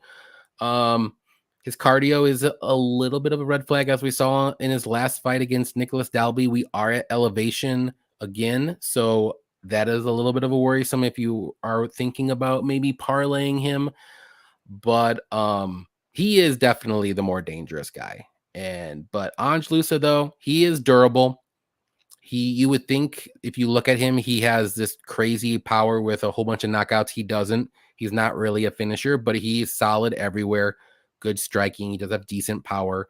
Like I said, durability is probably his number one trait, if you want to say. But other than that, like I've seen him fade in some round threes as well. More recently, it was the Reese McKee fight because I had a bet on Loosa and 30 seconds left to go. Oh, yeah. It looked like he literally had zero negative gas left, and like he was like I don't even know what he was doing in 30 for the last 30 seconds. You and Patrick were streaming for that. I was one. screaming. That was because we were funny, we had like a little watch along, and me and Patrick, I was screaming because we both had bets on him, and I'm like, "What are you doing?" And Patrick was just laughing. He's like, he was laughing. Pushed him over. But I'm going with the more dangerous guy. Obviously, I'm gonna go with Bonfim. But like, man, if this fight gets out of the first round, and depending on how Gabriel looks, like that, this could be like a sneaky live bet opportunity because we've seen Gabriel slow down. And I mean, Nicholas Dalby is, probably one of the top 5 guys with that puts on a pace and is super durable and has cardio for days. But and I'm not saying Anj is up to that level, but I can see him putting on some, after like a round and a half, I can see maybe Anj maybe starting to take over a little bit too. So Bonfim's never been to decision as well. And all of his wins have come in the first or second round. He's actually, I don't even think he's been to 2 round threes.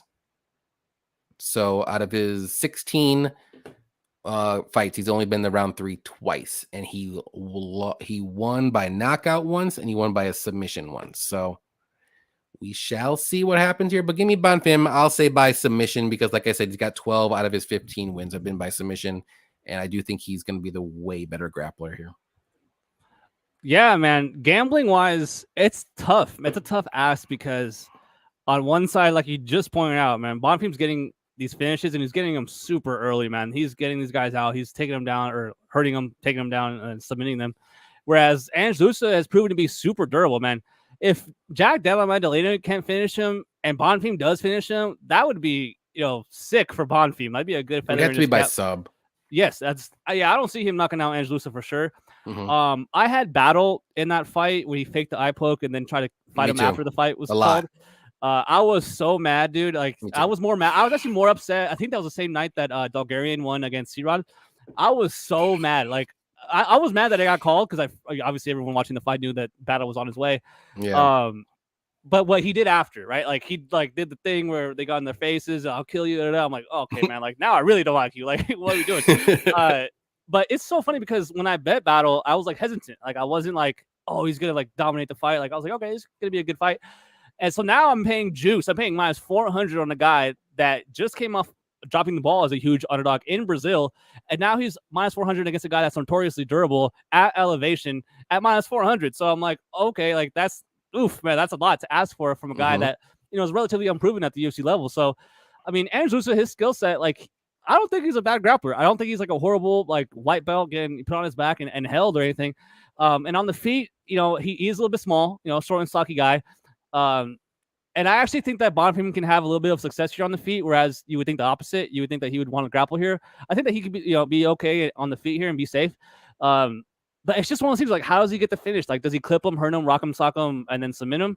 Or does he just go out there, blast double leg, take his back, and then get the rear naked? But it's just, like I said at the beginning, like it's real hard to get behind a guy that's so finish reliant, fighting a guy that's notoriously durable at elevation now, and then you're paying 4-1 odds. So man, if you're out there, you're parlaying Bonfim, good luck, man. Like, who knows? Maybe in hindsight, it's hindsight's 2020, and he goes out there and just works this guy, and he's able to do what Jack Della Maddalena couldn't. But I mean, I was at the AJ Fletcher fight, and that just wasn't a good look from Yeah. Andrew, and that was also at elevation. So we've seen him, fade in fights and get out grappled, but I think that's just the best path here. I'm going Bonfim. I really respect his grappling, man. He is so fast on the mat, and that's his world, man. So I think if he does get it down, he's gonna look minus 400, but it's just how does he get it down? Like, I do worry that he's gonna get clipped on the way in, and have to face a little bit of resistance again, just like he did against Dalby. So it is a good lesson for him to get that loss, though. And it's funny to see how everyone is like, oh, he's a gas bag. If he gets around 3, he's going to just be so bad.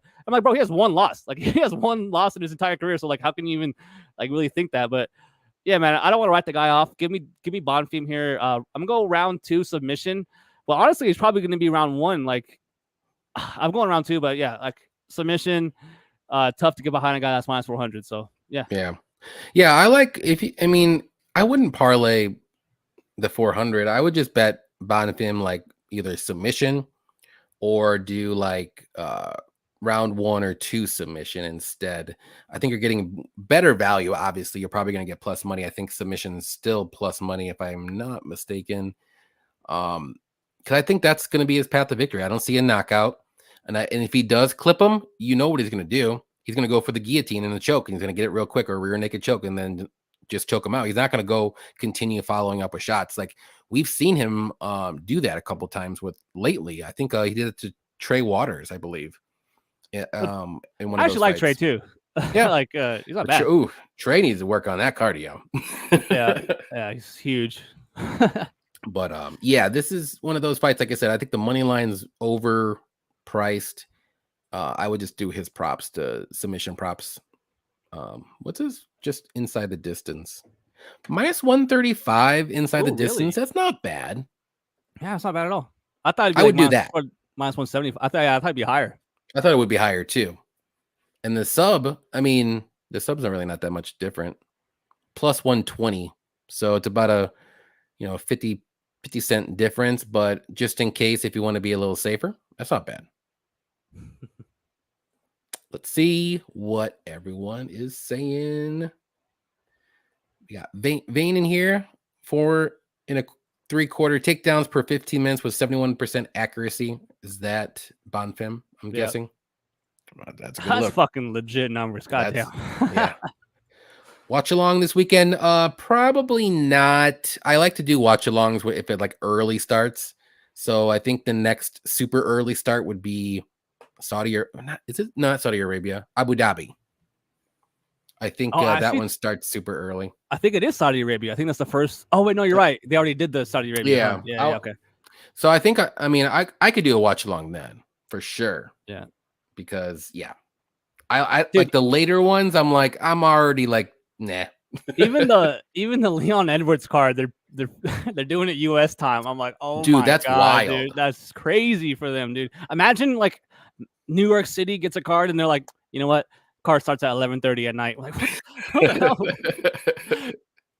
That's crazy, man. I don't believe they did that to them. That's insane tough, to me, man. but it is what it is. Crazy that they stay up. Like, to be a fan, dude, in Europe of the UFC, you're a savage, man. Yeah. I wouldn't do it. I wouldn't be a fan. Dude, that's like the Premier League with me. Well, you can't. You really can't. Like, I'm barely there.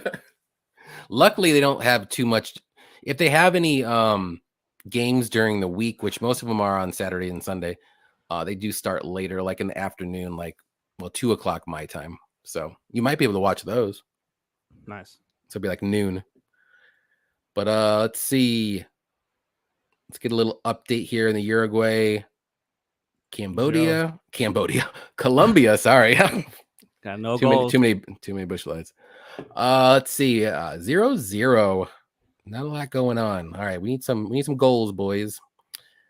Next co-main event is Santiago Ponzinibbio versus Muslim Salikhov.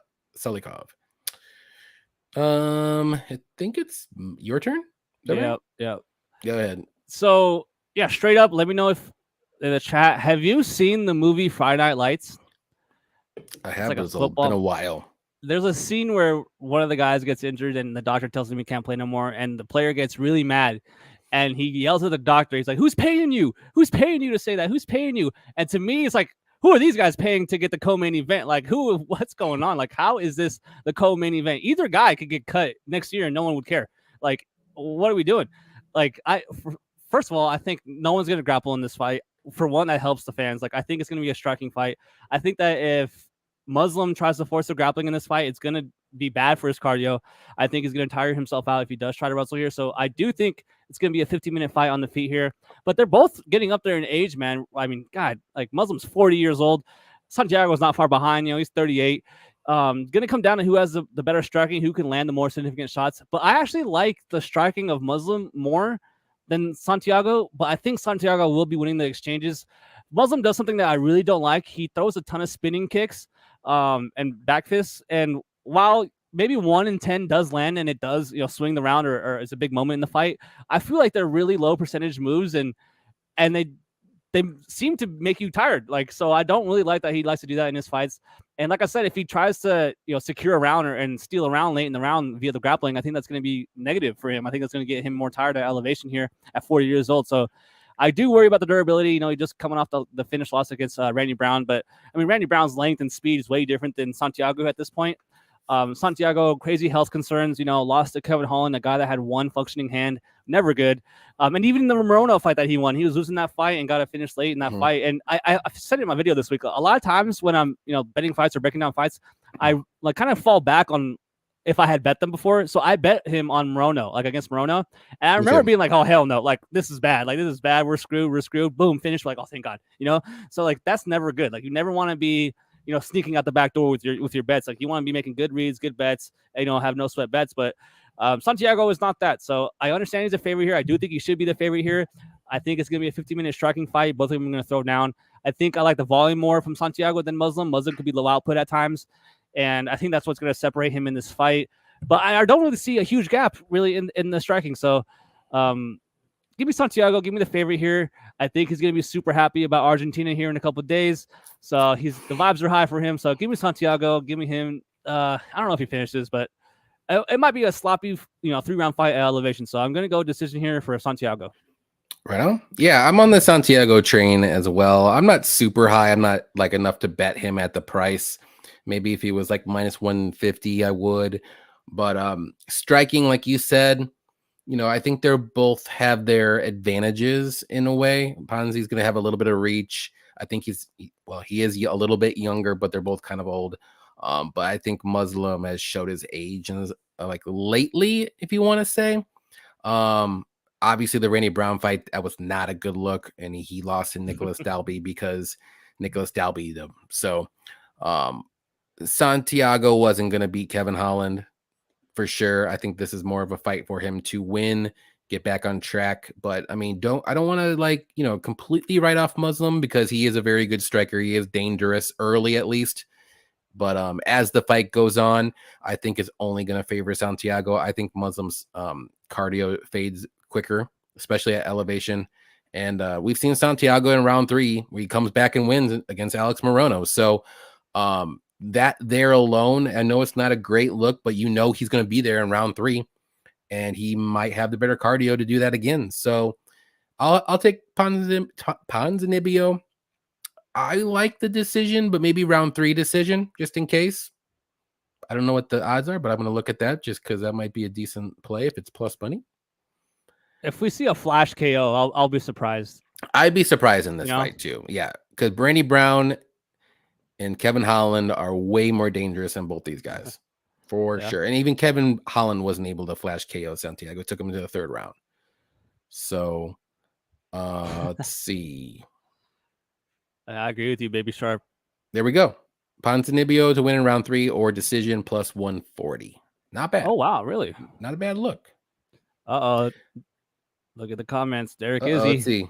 That Morono fight made me go back and forth taking, yep.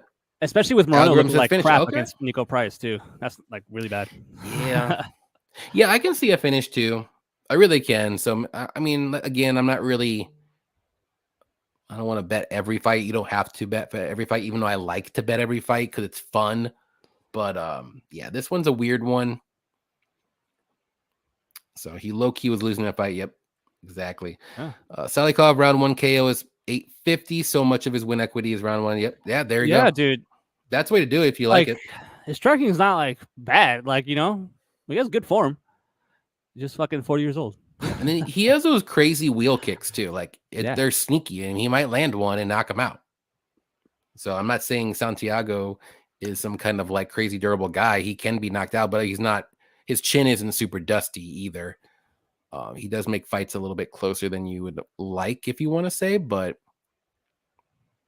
it is what it is. I don't think this fight. I think if this fight goes to decision, I think it's all Santiago for sure. I think Muslim has more of a chance for a finish, and he probably needs to get a finish here because he's not going to be able to wrestle. He might be able to get like one takedown and maybe win around that way, but he can't do it for 3 rounds. And he doesn't have enough volume. Yeah. And I don't think he has the cardio to do it either, personally. So we shall see. I like the double chance of victory for Santiago, though, KO or decision. I like that too. It's probably a little bit, like -1. Yeah, like I don't see a sub in this fight, man. Let's see. What is it? That would be crazy. Yeah, it's not even that much difference. It's -195. And he's what? Okay, DraftKings didn't update that yet. Santiago money line is -192, and then that prop is -195. So there you go. Colombian goal. We got a goal on the board. Let's on the board. Go. Who was it? Lerma. Okay. I don't know who that is. Now I just need for everybody in the chat, man. Johnny be killing soccer, Uruguay dude. goal. And I'll take that. I got a little bit on the draw and a little bit both teams to score. I should have freaking bet Colombia money line. I said it in the chat, didn't I? Yeah. I was like, I really want to do it. I didn't do it. People give me crap for like talking about other sports, but my name is literally Any Action Sportscast. Like I like other sports, guys. Yeah. I bet everything. I bet Well, here's the funny thing too. Like the reason why my name is JohnnyKpicks is because like originally like I wanted to do UFC too, but I wanted to do other sports and like merge on. But like when I started, it was like still around COVID and this and that, so there wasn't any sports going on except UFC. Yeah. So I was like, well, I'm just gonna do UFC for now. But then I got big with that, and I'm like, okay, I'm just UFC now. But I do other sports. Quick story for the chat. I had a video that I put out for free. Everything's for free. I'm just joking. But like I put out a video and I said who I'm picking in the Stanley Cup final. I talked about how I had a $500 max bet on the Florida Panthers to win the final. And guess who won the final? The Florida Panthers won the final. So that's why you're up, man. Like that's why you're Any Action FE Ice Picks. Description below. Yeah, man. I love hockey, love football. Play baseball my whole life, but I don't bet it because it's super hard to bet. Yeah, I was doing really well in the beginning, and then I started tailing a bit. So I'm like, I'm done. Yeah, it's hard to when like all the injuries start happening, and like people get tired. Dog days of summer of baseball. Bullpens. Like people just bullpens, and it's insane. But all right, last fight. Main event, Rose Namajunas versus Tracy Cortez. Yeah, short notice fight for Cortez. Namajunas was supposed to fight Macy Barber, which would have been, I don't want to say Cortez. I think Barber would have been a harder fight for Rose, let's put it that way, for sure. And I was actually maybe ever so slightly wanting to bet Barber too. I was on Barber, man. I wanted her to win. The only red flag for me with her is I don't know how she would do if this fight extended to round 4 and 5. So this is kind of the same thing for me. Like, how is Cortez going to do now? Short notice with elevation, not as dangerous as Barber or bullish, if you want to say, because Macy's a little pit bull. Not to say Cortez can't be, but like Macy will run at you and get a takedown. I don't think Cortez is like that. They're two different beasts, but Cortez is a very good wrestler. She's have good takedowns and grappling too when she's on top. Her striking did look good against Jasmine Jasudavicius. Normally she doesn't really have the greatest, but I will say her striking looked pretty decent. But like a lot of Cortez's fights, like she looks good in rounds 1 and 2, like very good, dominant. And then round 3 happens and you can see that she's starting to fade a bit and she doesn't look as dominant. And this is a 5-round fight. Like Rose has been in numerous 5-round fights, trains in Denver, very good striker. She's a very good grappler herself. And yeah, the only thing with the red flag with Rose is her mindset. Where is she going to be? We're always going to say that ever since the Carlo Esparza fight. But man, her last 2 fights against Manon Fiorot and Amanda Hebus, she's looked very good. Very good. And, you know, I still thought Manon won that fight, but man, it was closer than I thought it was. And she looked very good against Amanda.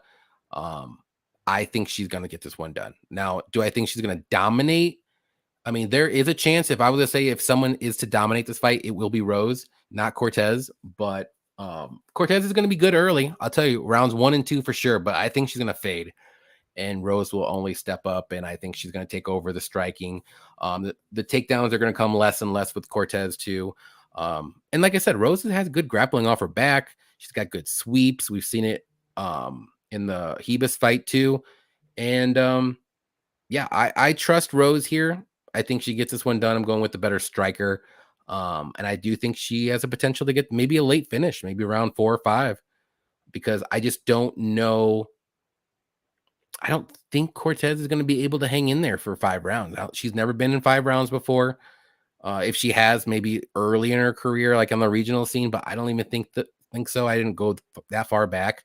So yeah, give me Rose. I think she went. I'll say by decision, but like I said, wouldn't shock me if it's around 4 or 5 either. What do you think?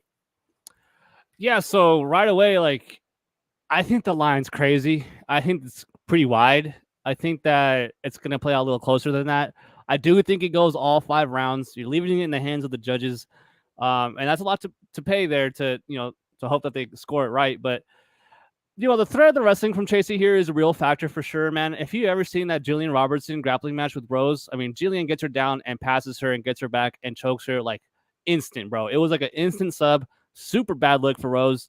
And I know she beat Wei Li via split that second time after the head kick, but I had Rose that second time.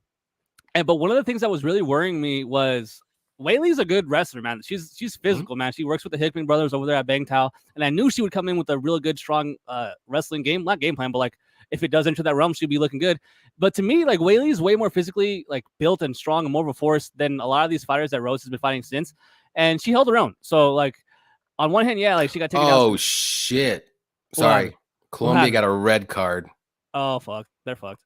I got looking good for that goal. For Uruguay. Here we go, dude off the field. But I wonder what he did to get the red card. But must have been pretty bad. But yeah, I think the threat of the takedowns is real. The short notice on one hand, you could be like, yeah, it's a bad factor for Tracy, but she was also preparing to fight next week against another grappler in Miranda Maverick. So I know it's technically short notice, but she was gonna fight next week, and to me, that's more so of like timing your camp out. Like she was gonna start her weight cut, which would have been this week. Starting her to watch her weight and then peak during the fight. But 1 week's not that big of a deal to me, but the elevation is kind of a big factor. I know Rose obviously trains out there in Denver and stuff. But is she officially done with Whitman? Like, is that done? I'm not sure, but I want to say yes. Dang, that sucks. Because I don't like Pat Barry, and anytime I can see Pat Barry be sad or lose, that would make me happy. But I do think it goes off 5 rounds. I think that Rose has enough striking here to keep Tracy off her and really mark her up and land. And when she does get shot on, to down block and stuff the takedowns here, essentially. I do think that she's going to be able to stay on her feet. Even if she does get taken down, I just don't see Tracy taking 3 rounds off her. But she is, the naturally bigger girl. But like you said, man, Rose looked good, man. I would say thicker. Hey, we got Rose looking like Sid the Kid from Toy Story, but against Rebus and Manon, like not so much Rebus, but Manon, dude, I'm high on Manon Fiorot. Like she's a good ass fighter, and to make that fight as close as it was, very close, in her debut at that weight class, she like broke her pinky or something, dude. And so like, yeah, she lost the fight, and I had money on Manon, but I was sweating, bro. I remember my heart racing. I was like, too. oh man, this is gonna be close. Like, oh no, I thought it was gonna be a way better fight for Manon than it ended up being, but. You got the experience, you got the elevation, got the, she was supposed to fight someone else, like a pretty high level skill fighter in Macy. There's a lot to like about Rose, but I think me and you mentioned, I was like, man, there's not really like a single lock on this card.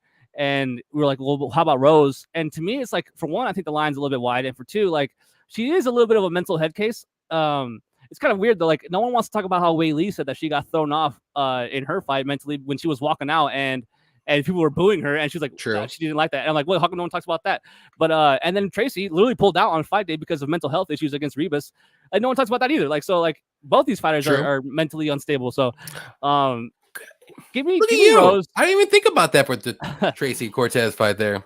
And I mean that was crazy, bro. Like forgot about that. Something must have happened. Like I don't want to be speaking bad, but I think there had to be like a death in the family or something crazy. But like who knows? Extreme. Because like the UFC doesn't talk bad about her. Like they still like promote her and like her. Usually if you would like do that, they would like throw you under the bus and give you like some killer next fight or something. But man, hey, hope she's all right and everything. But she's a good fighter, still young. Ascending, only lost her first pro MMA fight, hasn't lost since, so it's really impressive. And she dealt with a pretty strong grappler in Jasmine, a big physical lady last fight. So I was at that fight. So I like Tracy, man. Nothing against her. If she's able to win this fight, it'll be a huge opportunity for her for sure. But I just don't think it happens, man. I think that Rose does win, 3 rounds in this fight and wins a decision. I don't really see a late finish happening, but who knows? Maybe Tracy does get tired. And you don't want to be a one-dimensional fighter, diving for the legs, having your hands drop low, your guard's not high. Like it's just gonna be a tough look here. But who knows? Maybe it won't happen. But give me Rose decision, and should be a decent main event. I like it. Yeah, it should be fun. We'll see what happens here. Just to go back a little bit, Ponzi decision only. Yeah, basically his money line. I like that. I don't think Muslim's going to win a decision if it gets there. So you get your money back if it does. I like that. Not bad. Jaden likes Cortez. All right. I'll let that one slide since you're on the Bulgarian train with me.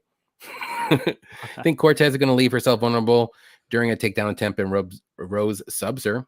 That'd be wild. I would not like that because I think that she would go for the sub, not get it, and then end up on bottom. Yeah. First time headlining first 5-round fight, short notice at Elevation. Rose trains at Elevation. I don't see anything that favors Cortez outside of her size advantage. That's where I'm at. He knows ball. He knows ball. That's where I'm at too. We're on the same page. At Elevation, flyweight women's fights end in sub 50% of the time. Interesting. Fun story. I was at Salt Lake. I think Miranda Maverick was the opening fight, and it was pretty packed for the opening fight, and everyone was cheering for her. Like when she got the takedowns, and you could tell everybody in the arena had her via inside the distance because like they wanted to finish. Like they were all cheering for Maverick. I'm like, there's no way Maverick has this many fans. Like they're all gamblers. Like everyone here is gambled on the fight. Right. Like there's no shot they like her. Like she's in Denver too, right? I want to say so. Fighting tomorrow. Wasn't she next? Or not tomorrow. I'm sorry, next card. Yeah, I want to say she is.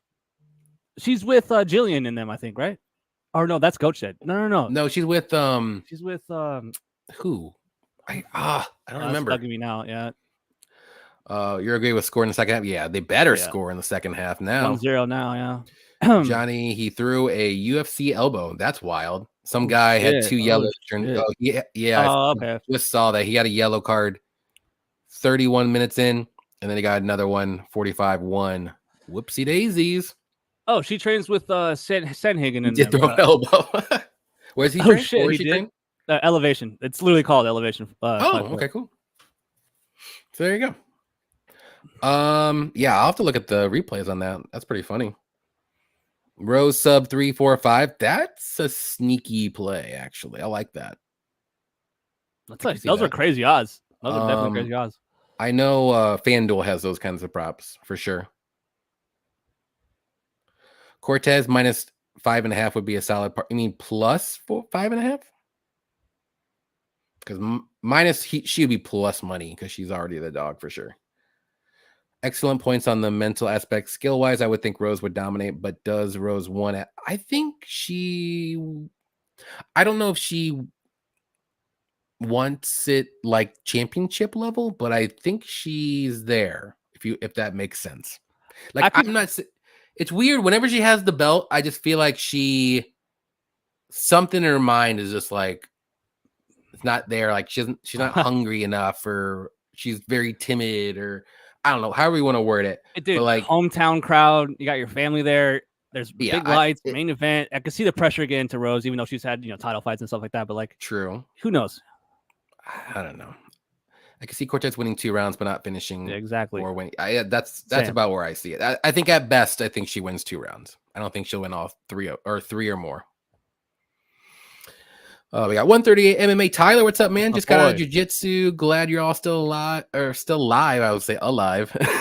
Looking forward to hearing those parties. Yeah, you just got in. We haven't done them yet. We haven't done them, so Uruguay ends in draw. I got that bet as well. Just need Uruguay to do their job.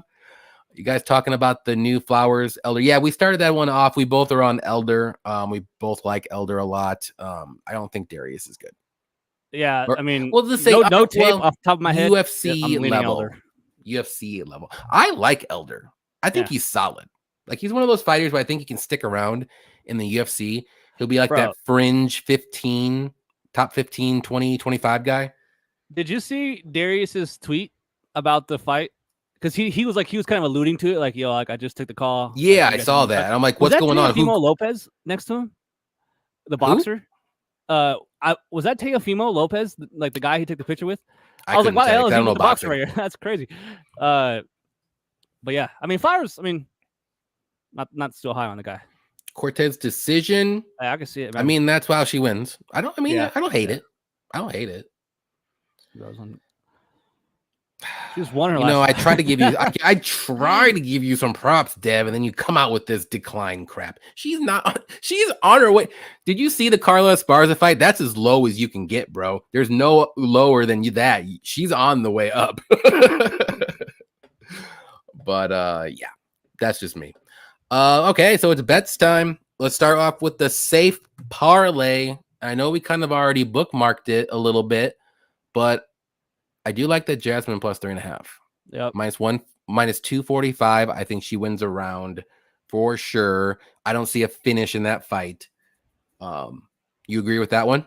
I would be genuinely shocked if Fatima Kline submits or knocks out Jasmine, bro. Like I would be shocked, bro. I see Jasmine winning the fight and definitely taking at least one round. So yeah, parlay piece. Please. That's in the parlay. Let's do it now. That I know we said Charles Johnson plus 3.5, but is there anything else? But because I can see he's durable, but Van, he's clean, man. He's got some His pop. hands are clean, and we're at elevation. We've seen Charles kind of slow down, and I can see him sweating the third round. We'd be sweating the third round. But also, if he drops the first, we're really sweating then. Like, because like to me, that's probably the round he needs to win. If that parlay piece is gonna hit, I just see Joshua more so building as the fight goes, whereas I don't really see Charles getting off as much unless he uses that grappling. If he gets him down, puts him on his back, has his shoulder blades on the mat, like it could be looking good for Charles. But oh man, so we definitely have one, Jasmine. I'm thinking about that Charles one, but let's look at maybe we can find something else. I like Rose money line. I was just about to say I like Rose, dude. Plus that's a wide line, together, I like it, dude. I like it. Plus 105. I think it's a plus good 105. Yeah, all that's right, what we want. Second bet. I got my second bet. There it is. I'm gonna throw that in the chat. I like it too. I think Anakin Skywalker. Evan's good, man. Like we mentioned it when we were breaking down the fight, man. He made me sweat during that Nazim fight, man. I was like, oh shit, yeah, dude. He came to fight today. Like goddamn. But yeah, Jasmine point spread and then Rose. Dang, so women's MMA. Look at us, man. Look at Paul Rudd. Me and you. Look at us. Look at us, not me. Who'd have thought? Let's see. Now we got the risky one. Oh. Let's try to think of something that's like plus 300 or plus 400. Range. Agapova decision. No, you are wild. I know you don't like it, but hey, that's wild. Go. All right. What else? This is where we make the money. Last week, if everybody remembers, me and 130 MMA, we hit our risky parlay at plus 2,300 odds. That's insane, bro. Macy inside the distance and the fight to end in round 2 in the Pereira fight, which it almost didn't happen. It almost ended in round 1, but saved by the bell. Baller. That's so baller. Oh man, dude, I really. Let me look and see what the odds are for this, because I actually kind of like Petroski like sub. Yep. I don't know what that those, because I don't have it on DraftKings yet. I like. Well, that's gonna be tough to make then if like they're not out yet. But yeah, but I mean I could wait till tomorrow. Petroski's submission is like around plus 285, 300. Like on Bet Online. That's You his like that? path, man. Yeah, because like he has to get the sub or else he's losing the fight, man. Like, That's what I say. what about Dober inside the distance or like KO? Oh, you're Parlay wild. with that. You are crazy. Do you think Silva doesn't get knocked out? Man, fuck. He could later on. What about fight ends in knockout? That's gonna be minus something Yeah. for sure. Because they're both KO guys. Let me see, but minus 200. Oh god. Damn, that's awesome. That's if you're a fan, you're like, hell yeah, like someone's about to get slept.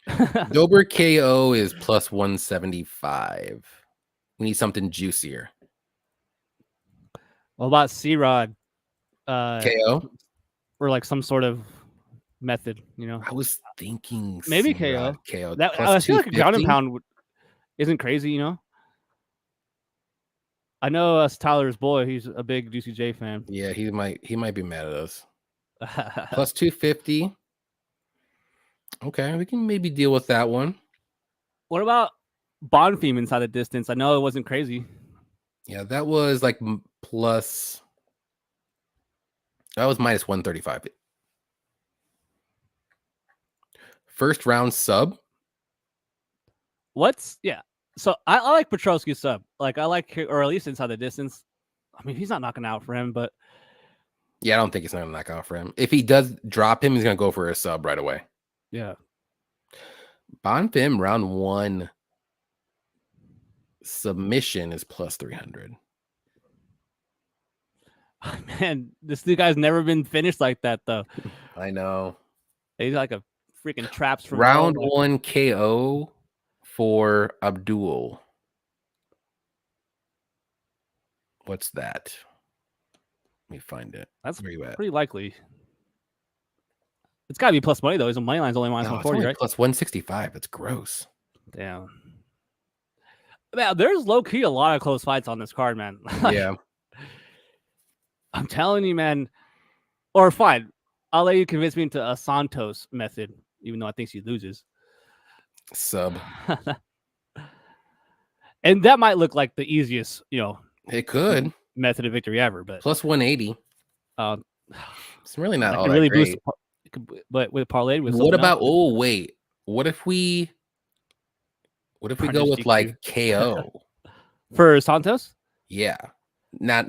When I'm say KO, I mean like ground and pound. Yeah, KO. yeah. I mean, that could happen, man. That could definitely happen. Plus 350. Holy crap! It's not that much. I would feel crazy. bad though because I'm literally on the other side. Like, let's not do that. Because like I want Santos KO needs to be like plus 600 or higher. There's no way.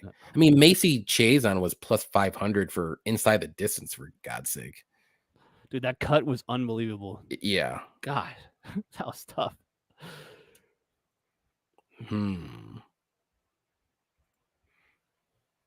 Christian Rodriguez Damone KO, sub maybe, but I don't see it. I think Jackson wins the fight. You know. Wait a minute. Oh, it's not good either.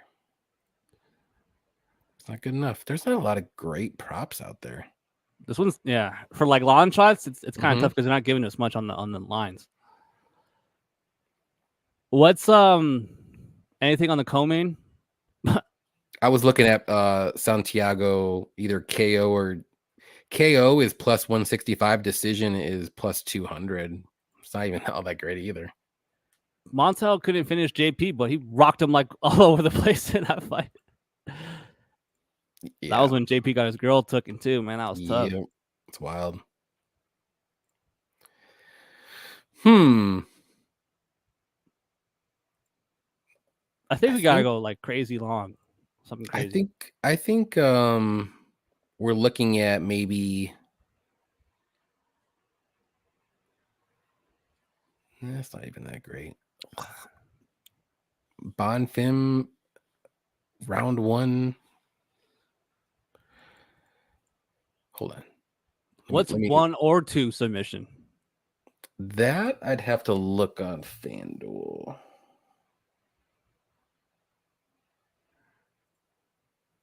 Let's see what they got here.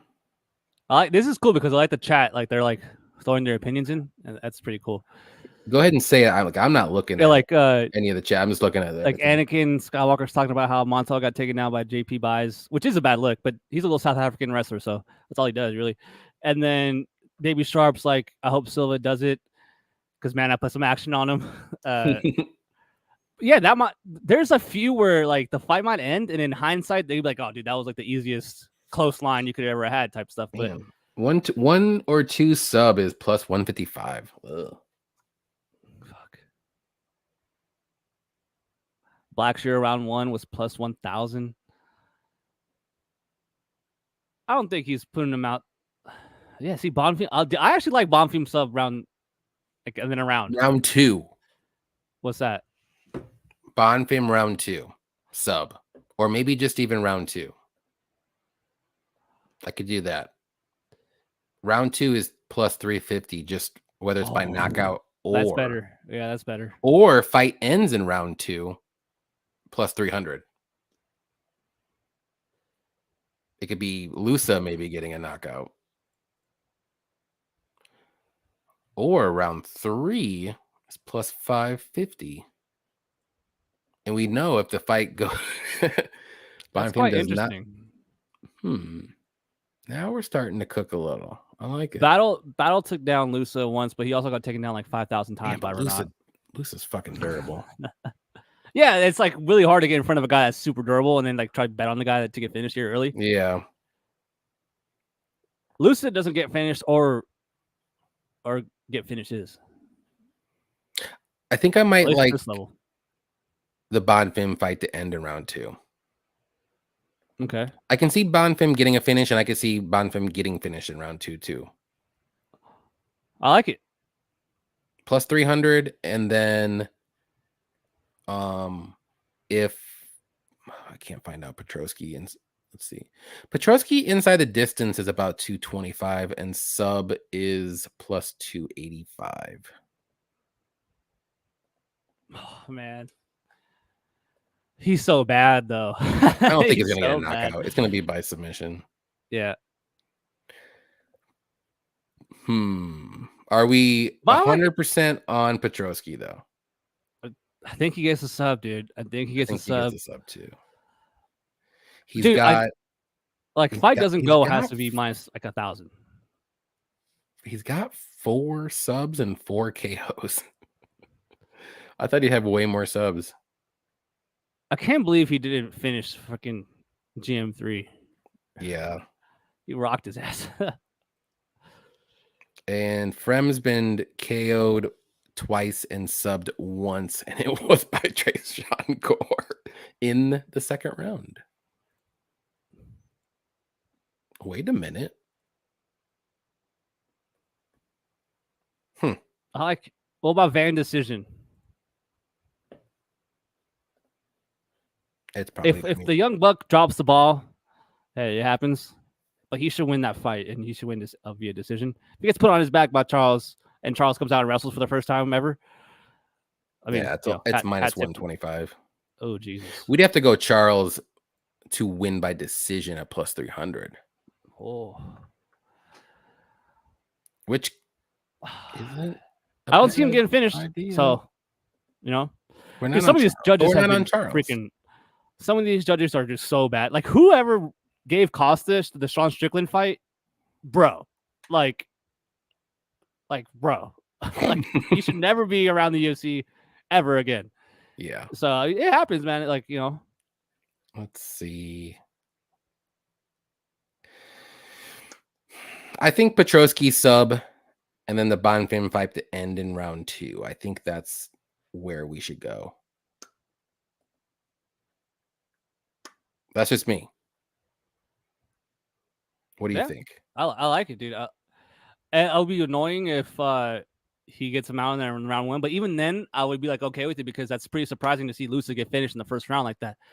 And who knows? Maybe he's a little bit more timid, after dumping his load against Dalby, and fights a little bit more like Olberg. Olberg did the same thing after the Njuku knockout or whatever. Came out and fought kind of boring the next fight. So it was a good lesson for him to learn early in his career. Dude, he has 1 loss. So, I'm not riding the guy off yet. Like Bonfim, he dropped the ball against Dalby in Brazil, but I don't think he's like some guy just to throw away. Like I like it, man. I like Bonfim round 2, or whatever fight ends in round 2, and then Petroski sub. But Or do you want to do Christian Rodriguez KO? it has to be a. You think Only so? Like, how is that only plus 250? it should be higher, man. I can't do that plus 250. It should be like plus 400, 500. And his head's so far away. Like Juicy J is tall and long, man. Like, how's he gonna connect? Exactly. It's like that one guy, the dude from like Tajikistan, remember, that fought the 6-foot flyweight. It's like he landed like 20 punches the whole fight. It's because you just took him down the whole time. It's like, how is he gonna land this punch? It's got to be a ground pound finish, right? It's got to be. Oh, I like that. Baby Sharp, double chance on C-Rod, so like KO or decision. Well, I guess never mind, because he could probably sub him. Fuck. Yeah. Damn, that's tough then. Never mind. Rodriguez getting Darst. I doubt it. I doubt it. Santos. Well, he has good front strokes, man. 2. Let me see something. I like that, maybe. She's got Freaking 2 Petroski might get subs. Darst. She's got 2 subs in round 2. 2 sub wins, and Agapova has been subbed twice in round 2. All right, I'm down. The tea leaves are showing. Everyone knows. I'm got my girl Agapova here. That's plus 600. Really? Santos to win by submission in round 2, plus 600. Let me look at Santos. It could happen, man. That could happen. Let me see if this is up on FanDuel yet. No. We'll see. Okay. Are you cool with that? So what was the first one? Petroski submission. Okay, paired with Santos. Santos round 2 submission, or depending on what the odds are on FanDuel when they drop, maybe you want to do round 1 or 2, or 2 and 3? 2 and 3. Okay. Well, I'll have to wait till those drop. But I'm going to put in the chat. This is what we're going to do, and I'll post it on Twitter what the exact odds will be. Yeah, they're kind of coming at our boy Tyler in the chat right now. Because he said that Sierra's going to get Darst. I mean, GCJ has good front strokes. Yeah, and he's super long, man. When you have those long limbs, like, that's actually beneficial for you. Like, if you're short, stocky, and buff, like, it's hard to hit those front head and arm chokes. But yeah, I don't see it happening. I think someone else said it in the chat, like, if these other guys aren't doing it, if Bulgarian's not doing it, like, if Rosa's not doing it, like, I don't think Juicy J at 34 years old is. Yeah, for sure. But hey, this is going to be our risky bet. We don't know the odds yet because they haven't dropped in the sports book, but we're going to go with it no matter what it is. So Petroski submission and Santos to win in rounds 2 or 3 by submission. Whatever odds that is. What? When you post it, I'm going to put a disclaimer and be like, hey, I'm on Agapova money line, by the way. So just saying. But hey, at least you can root for both people. Right? A little bit ahead. Because we'll know by who's first. Is Petroski first? I think he was, but then I think they might have moved him. Yeah, they moved all these. Oh, he is. That's back-to-back fights. It's Petroski, then Santos. Perfect. So if Petroski gets a submission, you'd be like, or doesn't get a submission, then you're like, I don't care anymore. Who cares? Yeah. There you go. Yeah. Perfect. Dude. Exactly. Yes, I like it now. There we go. And if he does, you're like rooting for 2 things. You're like, whatever happens, happens. Yeah. If Fremd comes out and sleeps Petroski, I'm like, I'm about to lose 3 bets. Let's see. Uruguay still hasn't scored. They got freaking 25 minutes to go. That'd be a tough look. No, wait, 35 minutes to go. My bad. I can't math. But all right, guys, those were the bets here.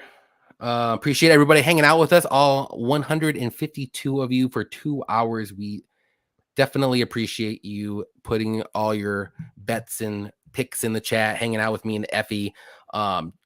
Before I give it to Effie, make sure you go give him a follow on YouTube and Twitter and Instagram. The link is below in the description, but go ahead and say that again, Effie. Tell everybody where they can find you and what you got going on.